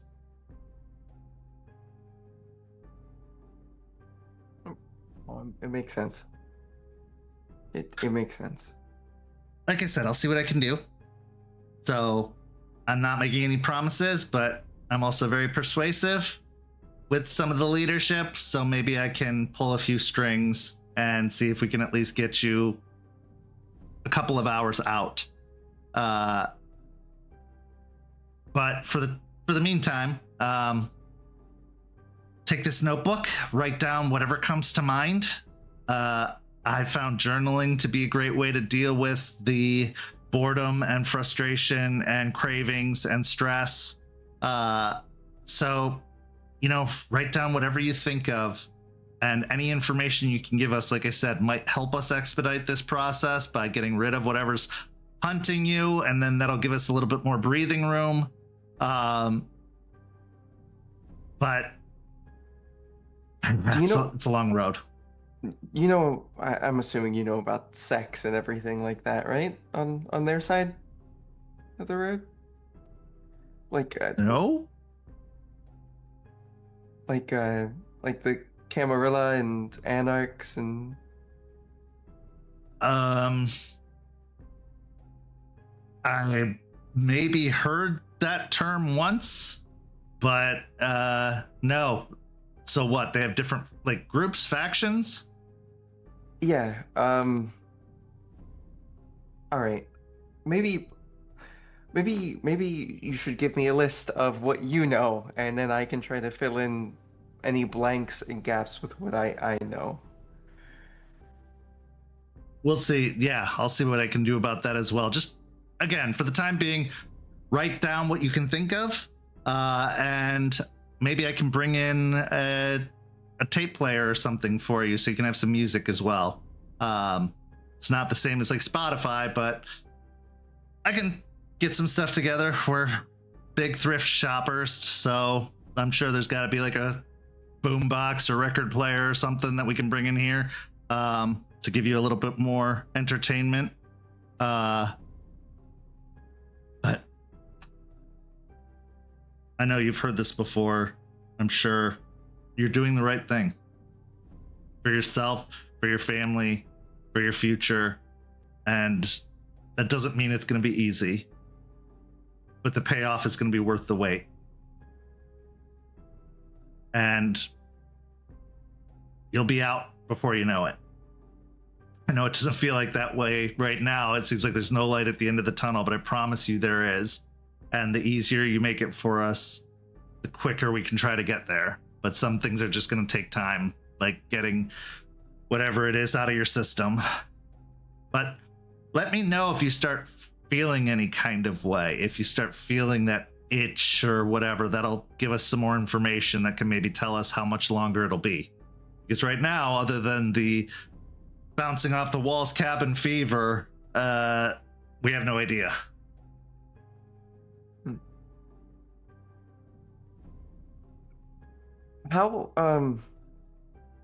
Can I ask, how were you able to tell that I was like a ghoul? Like, how do y'all do that? You smell different. I know that sounds cliche or silly coming from us, but you have a smell that is not entirely human. And once we get to know what that smell means, it helps us identify what we're looking at. So,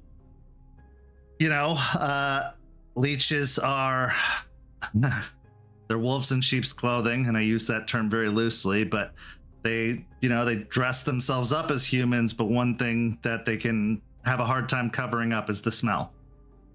It's very potent and recognizable. Not to say they can't, but once we get it, we've got it, and we know what we need to know about anything. And it's not just ghouls or vampires. It's pretty much anything strange and unusual. Humans have a certain smell. Yes, it can be augmented by environment or accessories or whatever the case may be, but deep down there's a smell, and that's the same for all the others. So I know of wolves and I know of leeches. I know of apparently fairies. Yeah, that's a new one for all of us. Okay. What else?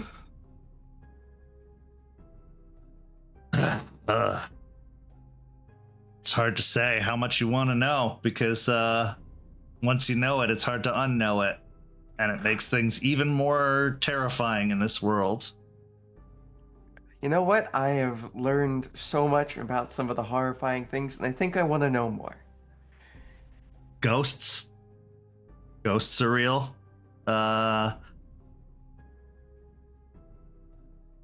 Spirits. Did Eliza tell you at all about spirits? That's a thing, how everything has a spirit, and Yeah. Yep. they make up. Okay. Another one we learned recently, wizards. Wizards are a thing. You like Gandalf? Pretty much. I mean, they don't dress the part, but as far as I know, yeah, like they use items and can control the fabric of reality and can just yeah, it's beyond me in that regard, but they could do pretty crazy and spectacular things, it seems. I know none of the details, so don't ask me to get into specifics. I just learned that they're a thing and that they are real, and that's it. That's as far as I know. That's wild. Right? So okay, all right. Yeah. So ghosts, spirits, wizards, Fairies, vampires, werewolves. Yep, they're all real. And of course, they all come in their own flavors and shades, but I don't know. Again, I don't know many of the specifics of it. They just can all do different things and have different agendas, I guess.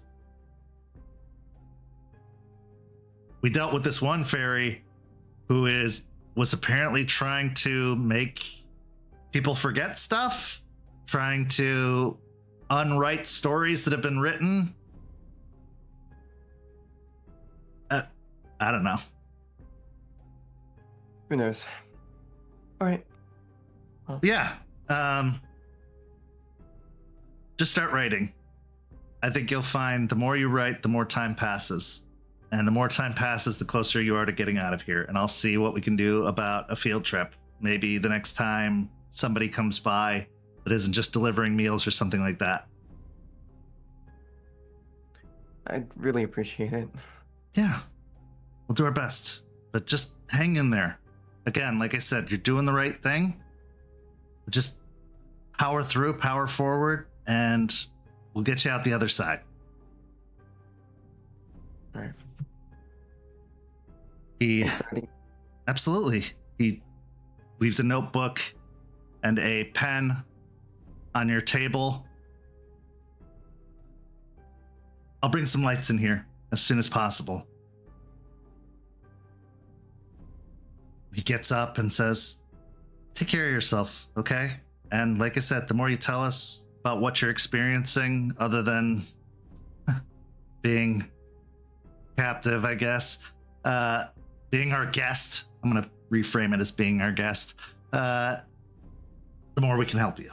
So, but you got this. I know you do. With that, he walks towards the door, opening it, stepping out, and closing it.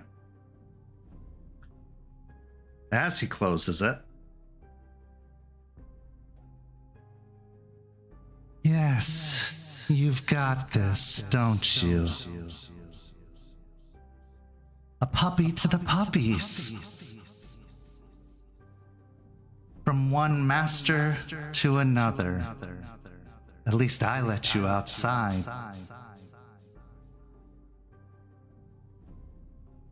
Val is just sitting there with more anger and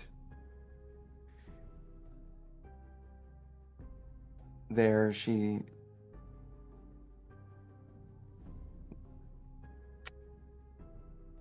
fuck you. It's not starting yet. And fuck you. All you have to do is beg, and I might be able to set you free. Yeah, and what way does that? What, you're gonna kill me?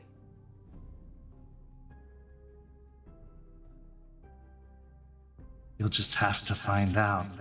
Yeah, go fuck yourself. Gladly.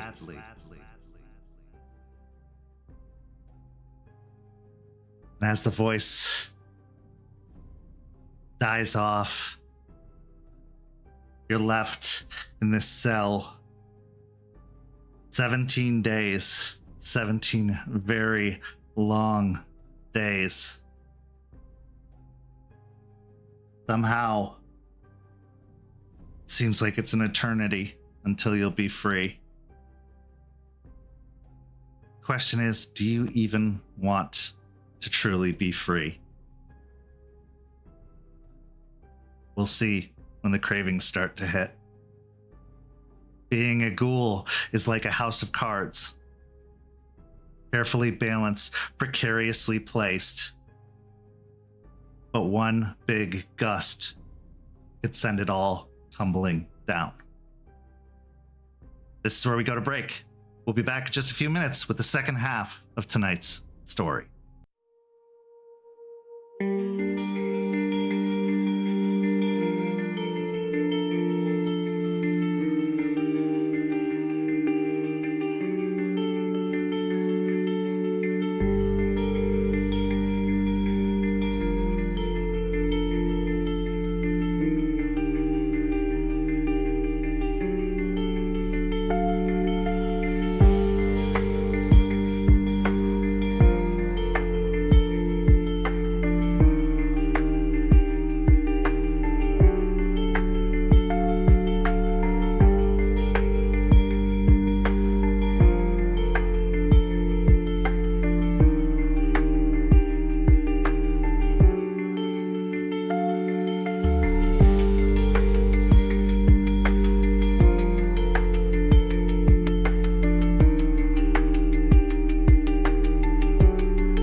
Welcome back. As we return, we dig a little bit deeper into the backstory of Augustus Adelaide III. Because it's easy to focus on the story that's being told now. It's easy to forget that a lifetime is filled with stories, experiences, these events that shape us into who we are and show us potentially who we could be, for better or worse. Now, while August has had a lot of associations and connections, some just starting, others slowly fading into nothingness, one such connection is a fellow thin blood by the name of Rick Shores. One of the first thin bloods you ever connected with, making you feel a little less alone.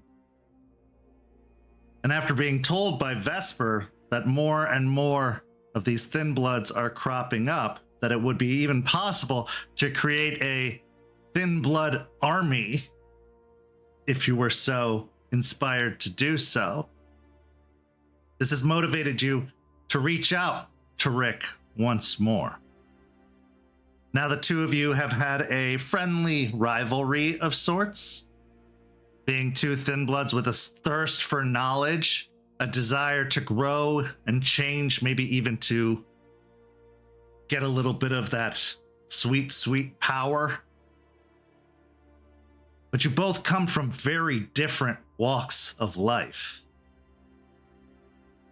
Some might call you a classy intellectual, maybe even snobby, while others would call Rick common street trash, overlooked, forgettable.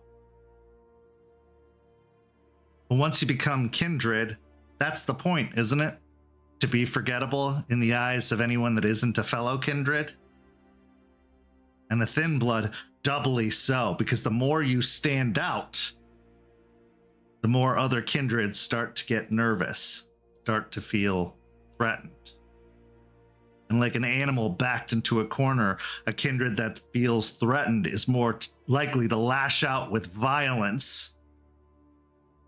A violence that frail thin bloods try to avoid at all costs because it would mean a swift end.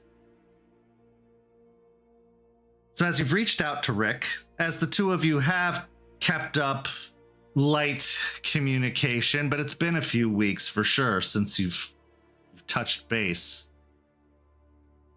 You send him a message. He agrees to a meetup. And the location of choice is a Waffle House, of all places. A late night dining establishment open 24 hours, apparently the most accurate weather barometer of the state of Florida, let alone the deep south. If a Waffle House closes, you know you're in for tough times. But as long as it stays open, you should be okay. Now, on this particular night, it's open, as it should be. Now, your meeting time is much, much later, closer to dawn even, to let a lot of the riffraff out, but to beat the early morning crowd getting breakfast on their way to work. So it's about 4 a.m. when you arrive at the Waffle House for your meeting time. Now, August, you have a driver and a car. Rick does not have either of those things. So standing out front, the man with the shoulder-length curly hair, a soul patch on his chin, and dark brown eyes is seen wearing his usual leather jacket, some of it patched up, obviously from use and time, ripped jeans, scuffed tennis shoes, and a tank top, leaning against the wall, smoking a cigarette. And upon seeing you, tossing it to the ground, stomping it out, and waiting for you to walk inside. As he says, What's up, November? August steps out of the vehicle and looks at the Waffle House and takes off his suit jacket and undoes the buttons on his sleeves and throws the jacket in the car, and he shuts the door and goes, "Mr. Shores." Thanks for coming to the wrong side of the tracks and demeaning yourself to be with the rest of us, he says with a smile. Right. You know, you'd be nicer to me if you knew what I had to offer. Oh, I'm sorry. Are you coming bearing gifts? Well, ta-ta. And he sweeps it down into a bow before looking back up from below and grinning at you. You know I'm fucking with you. Let's go in. Yeah. Opens the door and walks inside. You two get settled into a booth as far back in the restaurant as you can. You're brought coffee and water. And Rick even orders some waffles. Enough to keep the servers happy and away from the table. But as he starts messing with his plate, he says, "You got this, right?" Yes. Cool. So what's up? What do you want to talk about? Well, you know I like to usually handle business first, but how's things going on your side of the town? I mean, getting by, scraping by as usual, studying, working when I can, but mostly just surviving, I guess. What about you? With your fancy shops and your money and your driver, things going well? Augustine looking at the table first, sort of wiping away some random mystery liquid and putting his elbows on the table and saying, "Has your research found anything yet?" Maybe. Have you found anything yet? Last I knew, you were up a creek without a paddle. Let's say I found some hands to paddle for me. Nice. So who are the suckers? The lucky few.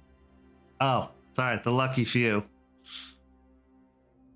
Some kindred that are a bit more sympathetic to our states of being. I didn't even think those existed. What'd you find? A group of unicorns?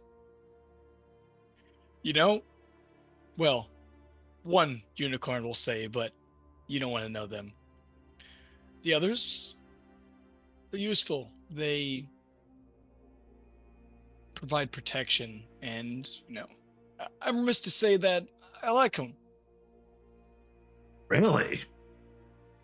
Well, I mean, you as much as I barely can. tolerate me. Well,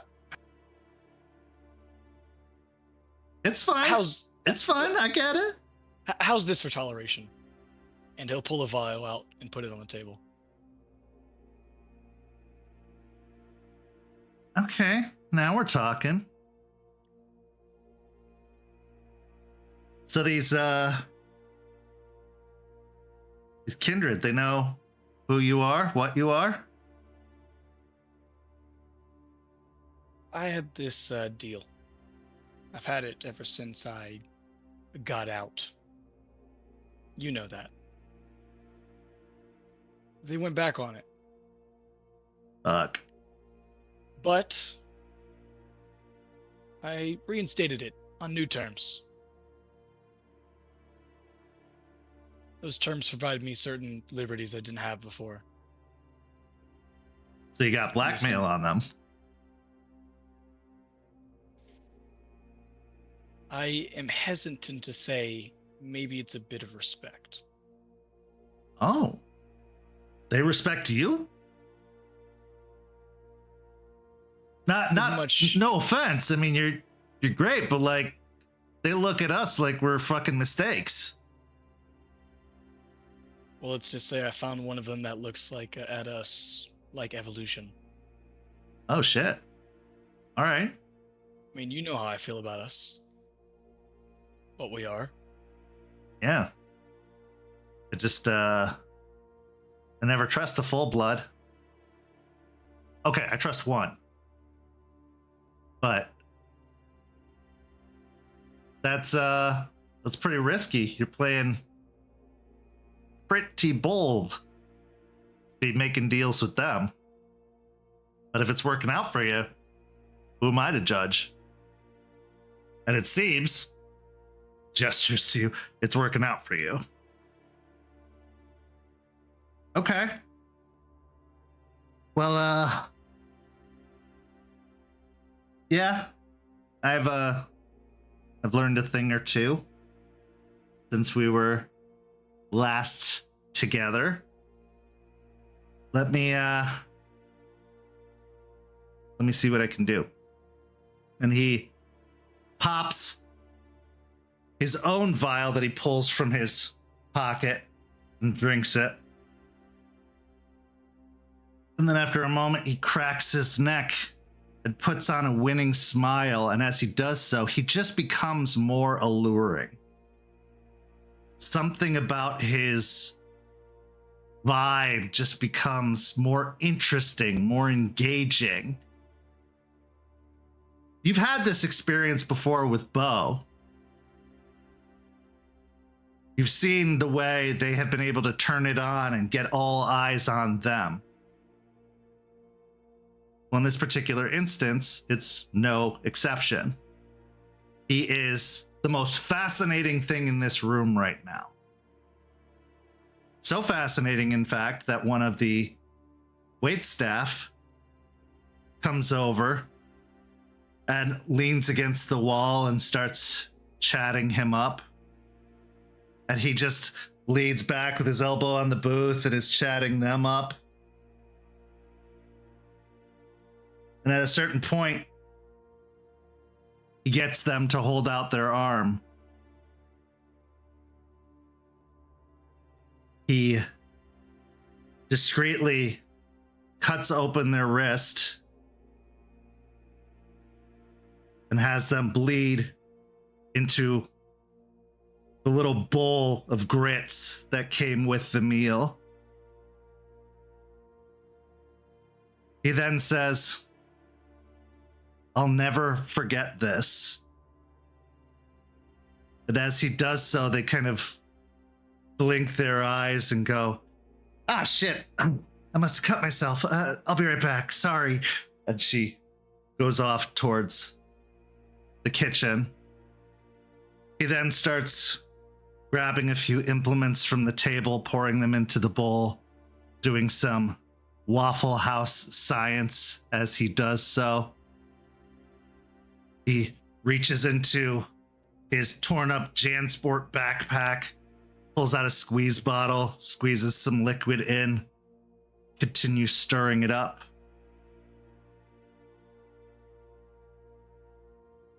He then picks up the concoction of sorts, says, "You want to see something real cool?" He drinks the concoction in, setting it down, pulls out a cigarette, lights it. And as he blows out the smoke, it moves across the room to the cook who's looking over annoyedly at him for lighting up at the restaurant.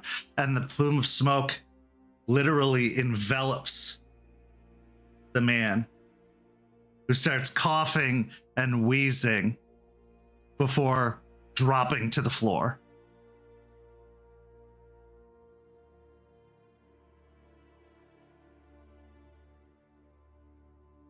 He just continues smoking his cigarette at the booth. Pretty cool, huh? August was looking impressed, and then with a scowl of almost anger, and then now it's sort of a blank expression as he looks around to see if anybody's noticed. Doesn't seem so. The one waitress went into the kitchen and the cook is passed out on the ground. So I came here to offer you this, and he points down to the vial on the table. But I think I can offer you a lot more. All right. What you got for me? I mean, this is great. I'll be curious to see what you cooked together here. Didn't even know you were doing this yet. I didn't know that you were doing it either. Let's just say I met a few others who've been making their way through this a little bit longer. And they had a few things to share. It's a lot easier to make a living when you could take a wallet off of somebody because they're just passed out on the ground. And what exactly did that cost you? Oh, you know, I do a job from them now and then. We all have our ways of scraping together a living, some harder than others, and sometimes they have things that need doing. Whether it's making a delivery or getting in somewhere we weren't supposed to get into. Maybe it's just as simple as knowing a thing or two about what's going on in the city. They're like us. They've just been doing it longer. They know all the good hiding spots. Been a good association. I guess I'm in a gang now. Did you just come to this realization sitting? No, I was just trying to think of a way to like sum it up, but I guess that's the best way to sum it up. Okay. All right. So a lot to unpack there. Listen, this coterie that I've become a part of, less gang-like, mind you. Still a gang. Just, fancier duds. Yeah. Well. So your Fang gang, go ahead. Now have a bit of territory. Really? A place to call our own. Well, you're doing much better than I am. Territory, huh? Doesn't have to be that way. What are you proposing? There is a up-and-coming Baron. You know I don't much like the sides thing. I'm on my own side. I'm on We all our are. side. We all are. Can't pick sides because they just use us no matter what. Even your Baron is probably using you. Well, in return, I'm using him, so mutually beneficial. Say so. So what about this Baron? Like I said, he sees us as evolution. I've become his sort of go-to guy when it comes to tasks, much like you are with your little operation. Yeah. And I can get you in on it. Maybe even a permanent place of your own, a haven in our territory. Some place where the person that lords over you knows you personally, will hear you out, can provide you things for this, and he'll point to the bowl of grits. In exchange for what? And I'm not talking about with them, I'm talking about with you. You wouldn't do this for free. Out of the generosity of your heart. No, the generosity of my heart starts and ends with that right there on the table, and he points to the vial as he slides it over to him. Ah. All right. You wouldn't have to deal with them. You deal with me. Almost exclusively. You'd have to know some of the coterie mates for when I'm not there in case you truly needed something in an emergency, of course. But that's what I offer. Among other things, safe haven, supplies, And in return, and an introduction to this gang, and a bit more cooperation between us both, of course. All right. Well, it's a very, very interesting offer. And I can't say it doesn't have some appeal. I guess my only concern would be, what do your full-blooded buddies think if we were to outnumber them? Would they get twitchy and nervous? I found that that's what they do when there's enough of us around. I have a contingency for that. What's the long game? You're making moves. You are making an offer I can't refuse on the day of your daughter's wedding. So what are you trying to do? Because I can give you a more direct answer if I know what your plans are. But if you don't, I'm not sure I can sell it to the others. They could think it's a trap, that you're trying to win some punch card points by knocking off a few of the Capri Suns. What I'm looking to do is make sure that we're not just surviving night by night, but thriving instead. The power we wield, the in-between state we're in,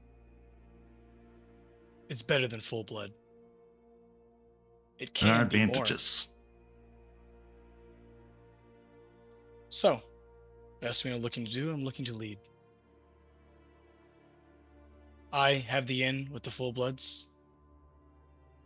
There's no reason for you all to be involved in that way. I put full bloods in front of me, and I put myself in front of you.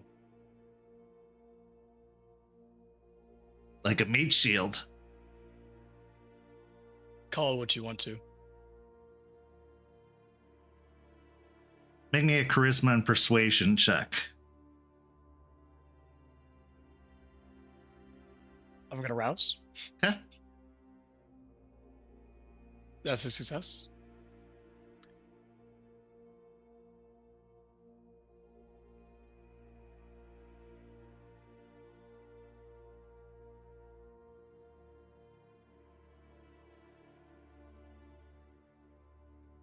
So that's 5 dice and 5 successes. Okay.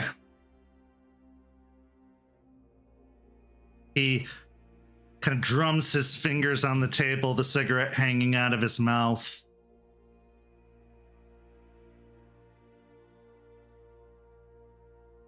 All right, August. You have piqued my curiosity. But if you want us to be calling you any kind of leader, can't sell us out. Can't let us be their playthings. And we all want to have a seat at the table. But if you can do that, I can get you guys. It'll be a slow rollout at first. Some of them are going to be a little bit more apprehensive. The older ones especially are very paranoid about a group of us gathering together publicly. And for good reason. They've lost a few friends that way when the full bloods found out. But if you can prove some safety, make some guarantees, show that you got a spot for us, and can keep us secure, because things are dicey out here right now, I'm sure you know, I can get us on board.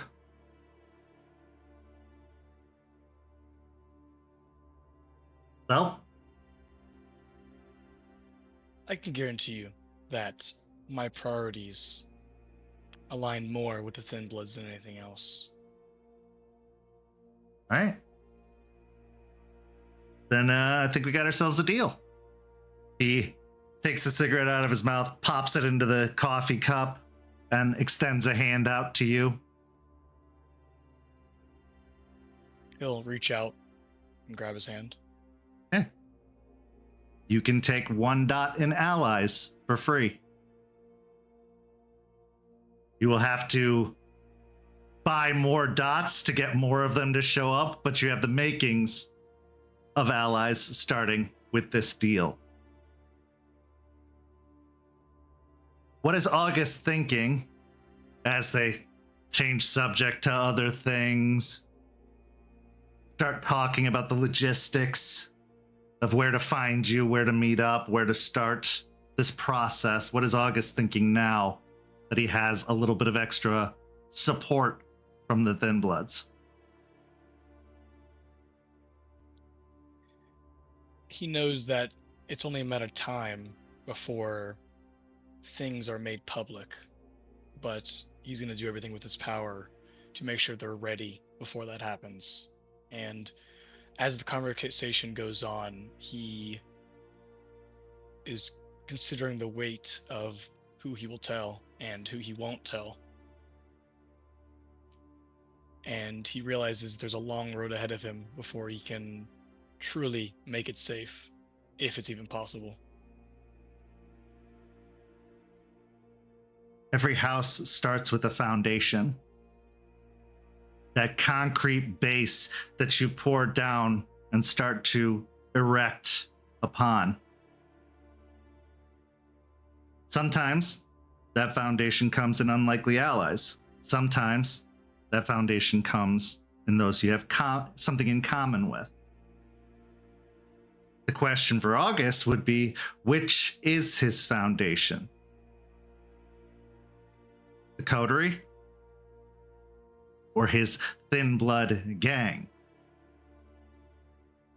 Because inevitably, whether it's now, a year from now, 10 years from now, that is going to get called into question. Thin Bloods are the evolution of vampires. But vampires are stubborn, and very hesitant to change. Accepting new ideas, accepting evolution. Many of them, especially the older ones, are stuck in the past. See anything new as a threat to be stomped out. So which will it be when that time comes? That's not a question we have to answer tonight. A deal's been brokered.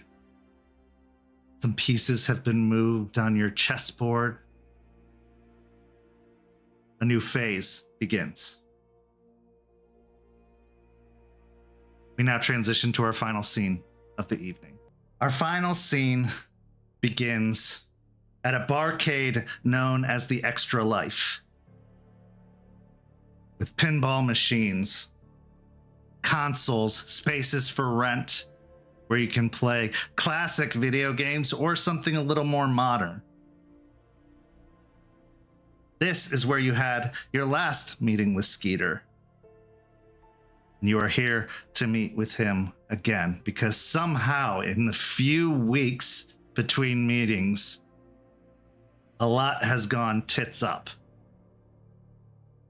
And now the wolves are in possession of one of yours. And the deal, while seemingly still standing as you're alive to come to this meeting and the territory seems secure for the most part, there's a lot up in the air. And after texting Skeeter, he asked to meet, and now the meeting takes place as you go to one of the rental rooms, the private party areas. An N64 is set up. GoldenEye is on the TV. And Skeeter is sat upon the couch, but he seems to not be focused on the game. He seems to have his hands folded in front of him and is rocking back and forth a little bit. You can feel a strong sense of annoyance and anxiety in his appearance as you enter into the room. But as soon as you do, he stops his hands and shoves them in his pockets and says, "All right, let's get into it. Spill it." Okay, yeah, and I'll like make sure that I, not having any cards up my sleeve kind of thing. All right, so I don't know how much you know, but one of my people, I don't want to say our ghoul, but the ghoul that is with us, for reasons that I don't entirely understand. I got one version of events that I don't think I can trust entirely. Decided to go up to Hillsborough State Park. Okay. She ran into, well, two of the wolves. And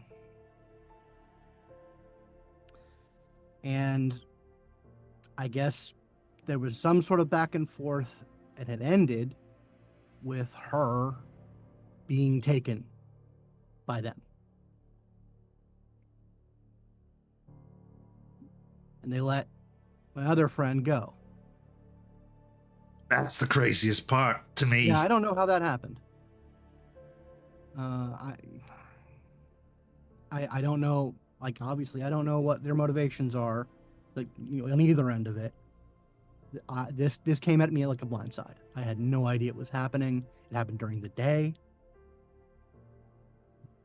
The fuck's going on over there, man? I don't know. But the important thing is, I know you said that your deal with them is that you'd catch whatever fire. I don't want that. I don't want you having to eat anything for this. What I said, I meant. I try and live by a certain, code. It helps me keep steady. And part of that is accountability. These were my people. They did something fucking stupid, and it should be on me. I'll deal with it on my end if I ever have the chance to. But I was trying to get a meeting set up for you in the interim before all this went down. I know. Now it seems like it's going to have to be mandatory if you have any hopes of getting right with them. And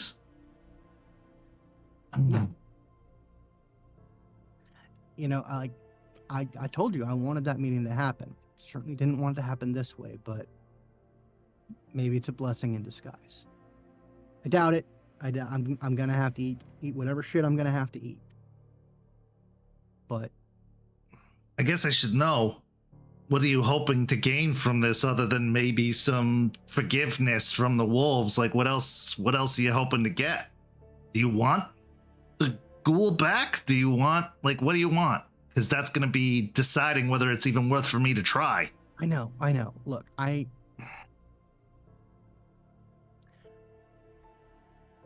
don't know why she did it. Like, I have some version of events that don't really make sense.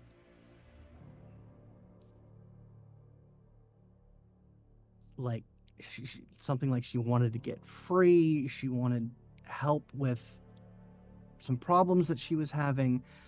I don't know. Part of why I came here tonight is I had some thoughts. Let me just run it by you. Go nuts.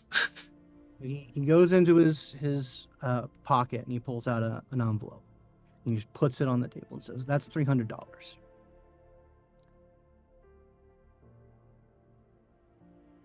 The plan, the idea is you take that, and there's some research that I did on like long range encrypted walkie-talkies. I didn't, if I gave one to you, there might be some suspicion about that. But if you went out and bought it, then how could I have fucked with it?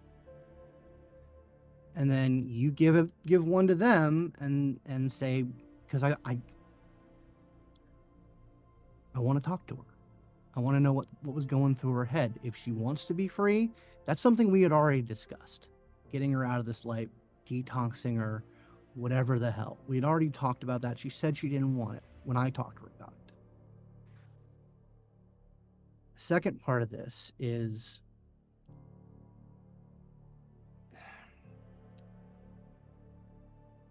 my people. I want to hedge bets against them doing something even stupider. Pretty fucking stupid. They are pretty fucking stupid. So if we can just check on her, proof of life, just talk to her for a bit. They can listen in. I don't care. I'm not going to say anything that I won't say to their face. You want to talk to her? Yeah, like over the wire. Don't need to be there. I don't even know. Don't need to know where she is. You can hear my end of it. They can hear her end of it. And that way I can tell my people that they don't have to get worried about it. She's our friend, okay? We're worried about her. And if she tells us that she wants out and this is how she's doing it, then who are we to say? Did it by gambling with all of your lives. I know. And I'm pissed as hell at her. But she's still a part of us. She's still one of my people. Well, I can tell you she is still alive. I have that much knowledge. Other details, where she is, what's going on with her, I can't say. I don't know. I don't need to know that. But she is alive. That's good to know. If she's got them convinced she wants out, you're not getting her back. Unless she fesses up to the truth, and I'm not even sure that's going to go well after all this time. If we hear it from her, then it'll come down easier. I can manage that. Okay, so your hopes at this time are to potentially meet with them to bargain a trade, I suppose, of sorts, or at least forgiveness. Yeah, I want to take accountability for the fuck up. That's what I want to do before anything else. And if we can get this walkie-talkie thing set up so that me or maybe a couple of us can just talk to her over the wire. All right, I'll see what I can do about that, because they are sure as shit going to be pissed at me for all this. I said I was responsible for all of you, so I can't have this happening again. I know. That's why I'm trying to hedge it, trying to keep it from happening again in an even worse way. And I mean what I say. I don't want you eating this. I appreciate that. What happens, I want it to come on me. I do appreciate that. You're a good guy for saying so. And I will do my best to make that happen. But I gotta tell you, it's a tight spot, right? Because either she says she wants to go back with yous, in which case they might just outright kill her for lying to them and deceiving them all this time. And then they might come kill all of you because you sent a spy in. Or two, she keeps up the facade and she doesn't get given back because they don't think that you can help her break free. You're just looking to enthrall her again. That's the thing, man. We didn't enthrall her. I don't care, Jeremiah. I don't care what you do with her. She's none of my business. Unlike other Garou, I don't care if every human is healthy, happy, and wise. I just care about a select few. That's just the truth of it. I mean, I shouldn't even be meeting with yous and your kind, but here I am. Because I don't need my kind getting mixed up in the wrong business. I need to know what's going on. But Okay. Say they are willing to trade. Say their morals aren't as high and mighty as it might seem, and they're willing to give her back. What are you willing to give them in exchange? Do you even have anything they'd want?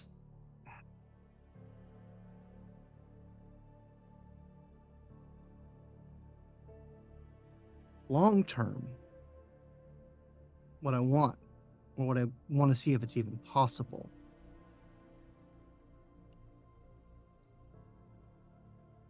I want them to understand the difference between us and our enemies. How our enemies are much more of a problem for them than we are.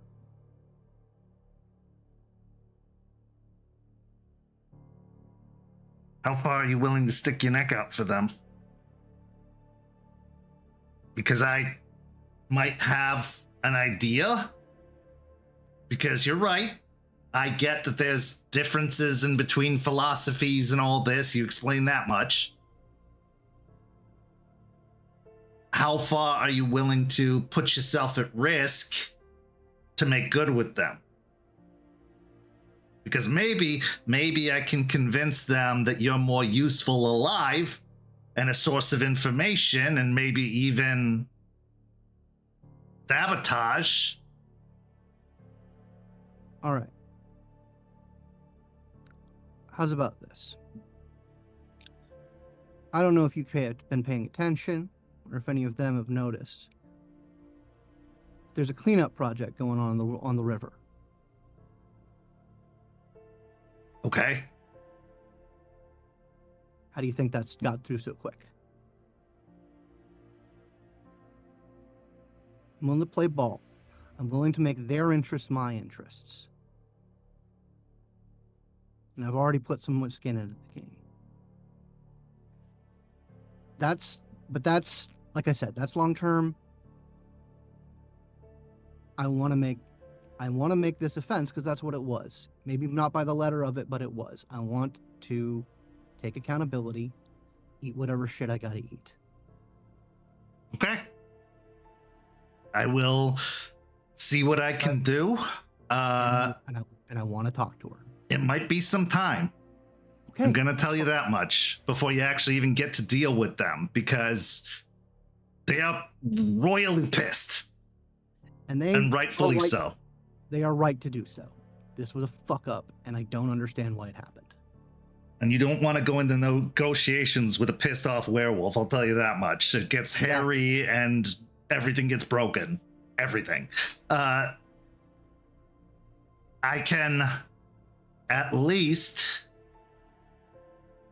most likely get you that phone call from jail type situation, but they are going to be listening, so if you're going to try and pull anything, or if she's going to try and pull anything, they're going to know.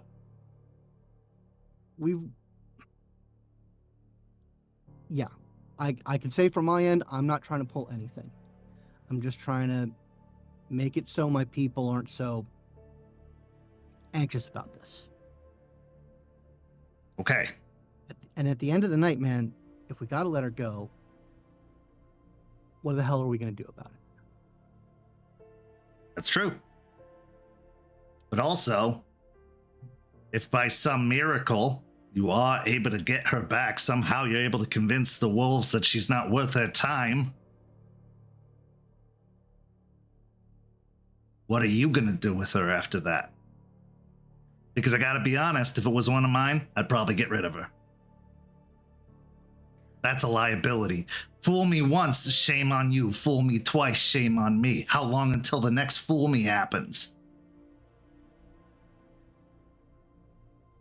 If I ever get the chance to talk to her, we're gonna have one hell of a talk. I'm gonna understand why she did this and how we can stop this from happening again. If this happens. But I'll tell you, man, I hear you on that. I don't like killing people, man. It feeds the thing in me that I want to keep chained up. It's good to know. But sometimes doing needs doing. Because it's threatening everything you're trying to build, everything we're trying to build. I know. They won't have a second meeting. I'm telling you this. If you do this again, anything like it, they're just coming in and destroying. So every thing that happens is going to be a risk. Now even more so, because they probably will forgive you the first time. That goes both ways, that fool me thing. And you seem like some of the good ones. Foolhardy and reckless maybe, but some of the good ones. So, just... I get it, man. I can start the process. I'll start the process. It's the best I can do. It's tense right now. And like I said, there's probably going to be a wait for any real meeting or anything like that. But maybe I can put you in touch at the very least to, one, prove that they're making good on keeping her alive. And two, you can get some fucking answers from them, because what the fuck, man? What the fuck? I know. That has been going through my head ever since I found out. It's infuriating. And if they'd done it alone, that's one thing, but you got another one that went with them, and they, what the fuck?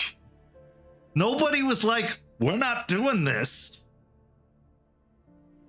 Like I said, they did it during the day when I had literally nothing I could do about it. It's not a problem for any other kind but yours. Yeah, trust me. I miss Disneyland, man. Well, that sucks. Yeah, I know. We went over. I'm talking about family shit. I want to make it right. I want to talk to the girl, and if we gotta let her go, we gotta let her go. Okay. I can at least make that happen. I think. I was willing to slow play this as long as it needed to be slow played. This shit complicated it. It really did. But a mistake can be forgiven. A pattern cannot. And this can't become a pattern for either of us. I'm gonna try all I got to make this the one time. Roll me a charisma and persuasion. Okay. Or I'll even give you another option, charisma and politics, because this is a political move. Indeed it is.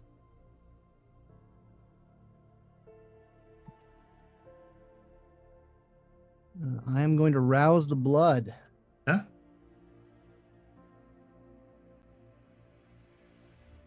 And I get hungrier.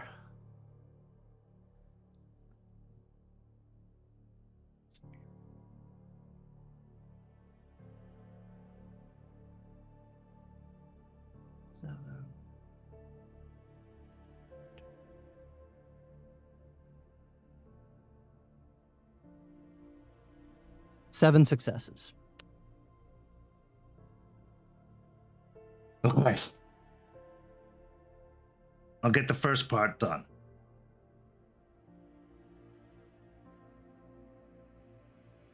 I have one condition. This is for me, not for them. Has nothing to do with them. I want to saddle one of mine with you. Keep an eye on things. Make sure you're not being stupid or reckless. You won't even notice they're there most of the time. But you'll know they are. And maybe, just maybe, that'll keep some of yours a little bit more cautious. And also it'll keep me informed so I can be ahead of this instead of getting caught off guard, which I don't do. I don't get caught off guard. I told you as soon as I knew. I know. Let me make this very clear. My issue isn't with you, specifically. But if you're going to consider all of them yours, you're the face, and faces get punched. I get it. My face has been punched many, many, many times. But I'm going to send one in. And they're going to be around. So if you see a rat here or there, know that they're on the level.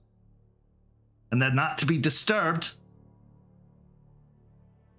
I mean, we run a bar, so if you can like distinguish it somehow. Fair point. Let's just say this one is going to have golden brown fur. How's that help? Good enough. Cool. You'll know the difference, believe me. They'll be very sharp. Good. I'll tell my people. That's a fair condition. Okay. All right. Then we got a deal. I will get in touch with the wolves again. And I will make a deal to at least get one conversation with her. At least one. I'll try and bargain for more and work my way down, but I'll hardline one. And That's all I can reasonably expect. And I'll point to the envelope and I say, if my research is correct, it's not going to take all of that, so the rest is yours. fair enough. All right. Just, I'm rooting for you, believe it or not, even after all this. Because I think that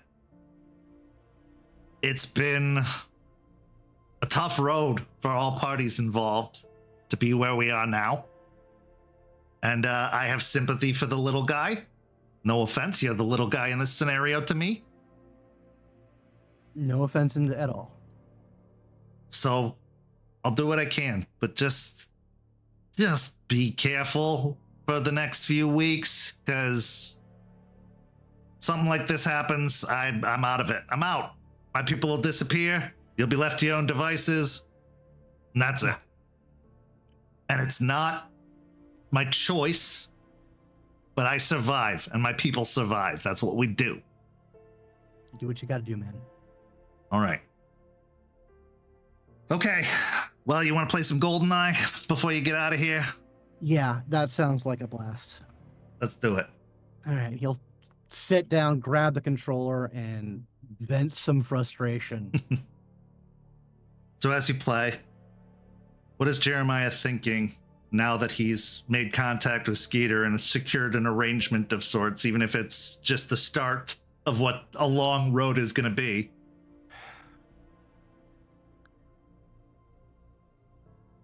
He's still frustrated and mad and confused about why all this had to be this way.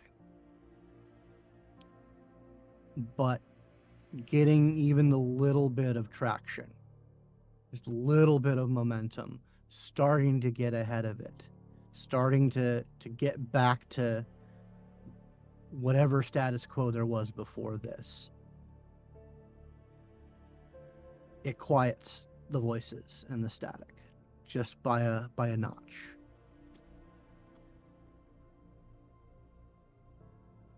And he's also thinking in the back of his head about the freaking camis and their little pay us to pay us deal, and hoping that won't cause problems for this side of things. So delicate, playing with all these different factions. Politics are your strong suit, but usually in politics, it's a law gets passed or doesn't get passed. An individual gets elected or doesn't get elected. And while there are long-term repercussions that can come from any of those results, rarely, even if television would tell you otherwise, or Kevin Spacey would tell you otherwise, is it this potential for violence. But now, in the world of darkness, in societies of kindred, Garou, whatever else lurks in the night. This house of cards is razor sharp. And when it goes down, it cuts all the way down. And blood is spilt.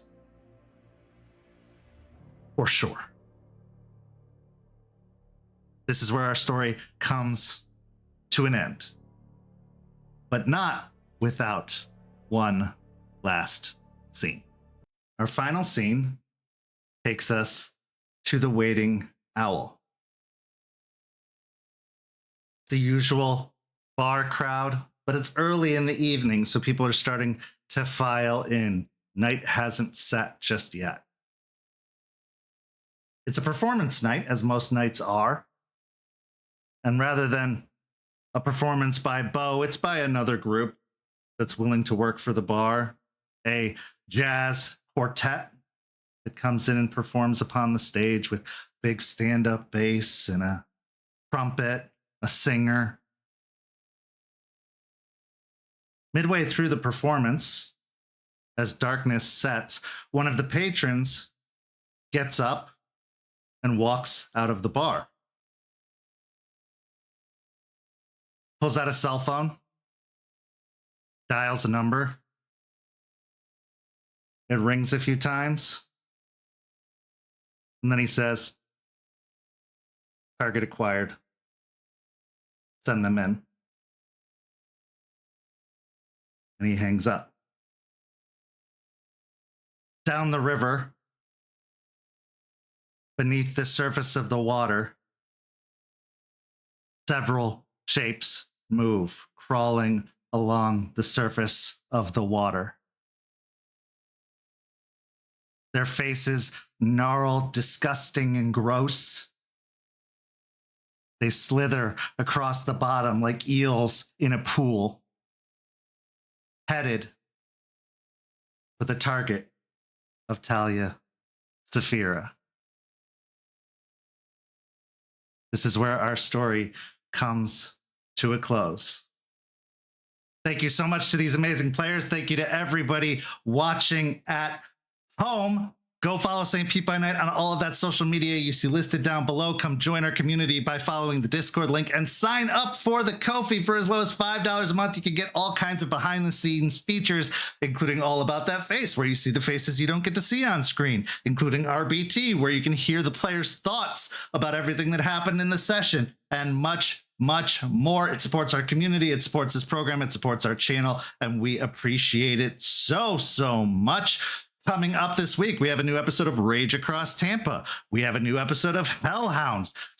And then we'll be back with another episode of Red Tide Rising. We've got so much for you to see. Go sign up and keep following along. And we really appreciate you so much for these amazing players. I'm Kent. Thank you so much for watching, and we'll see you next time.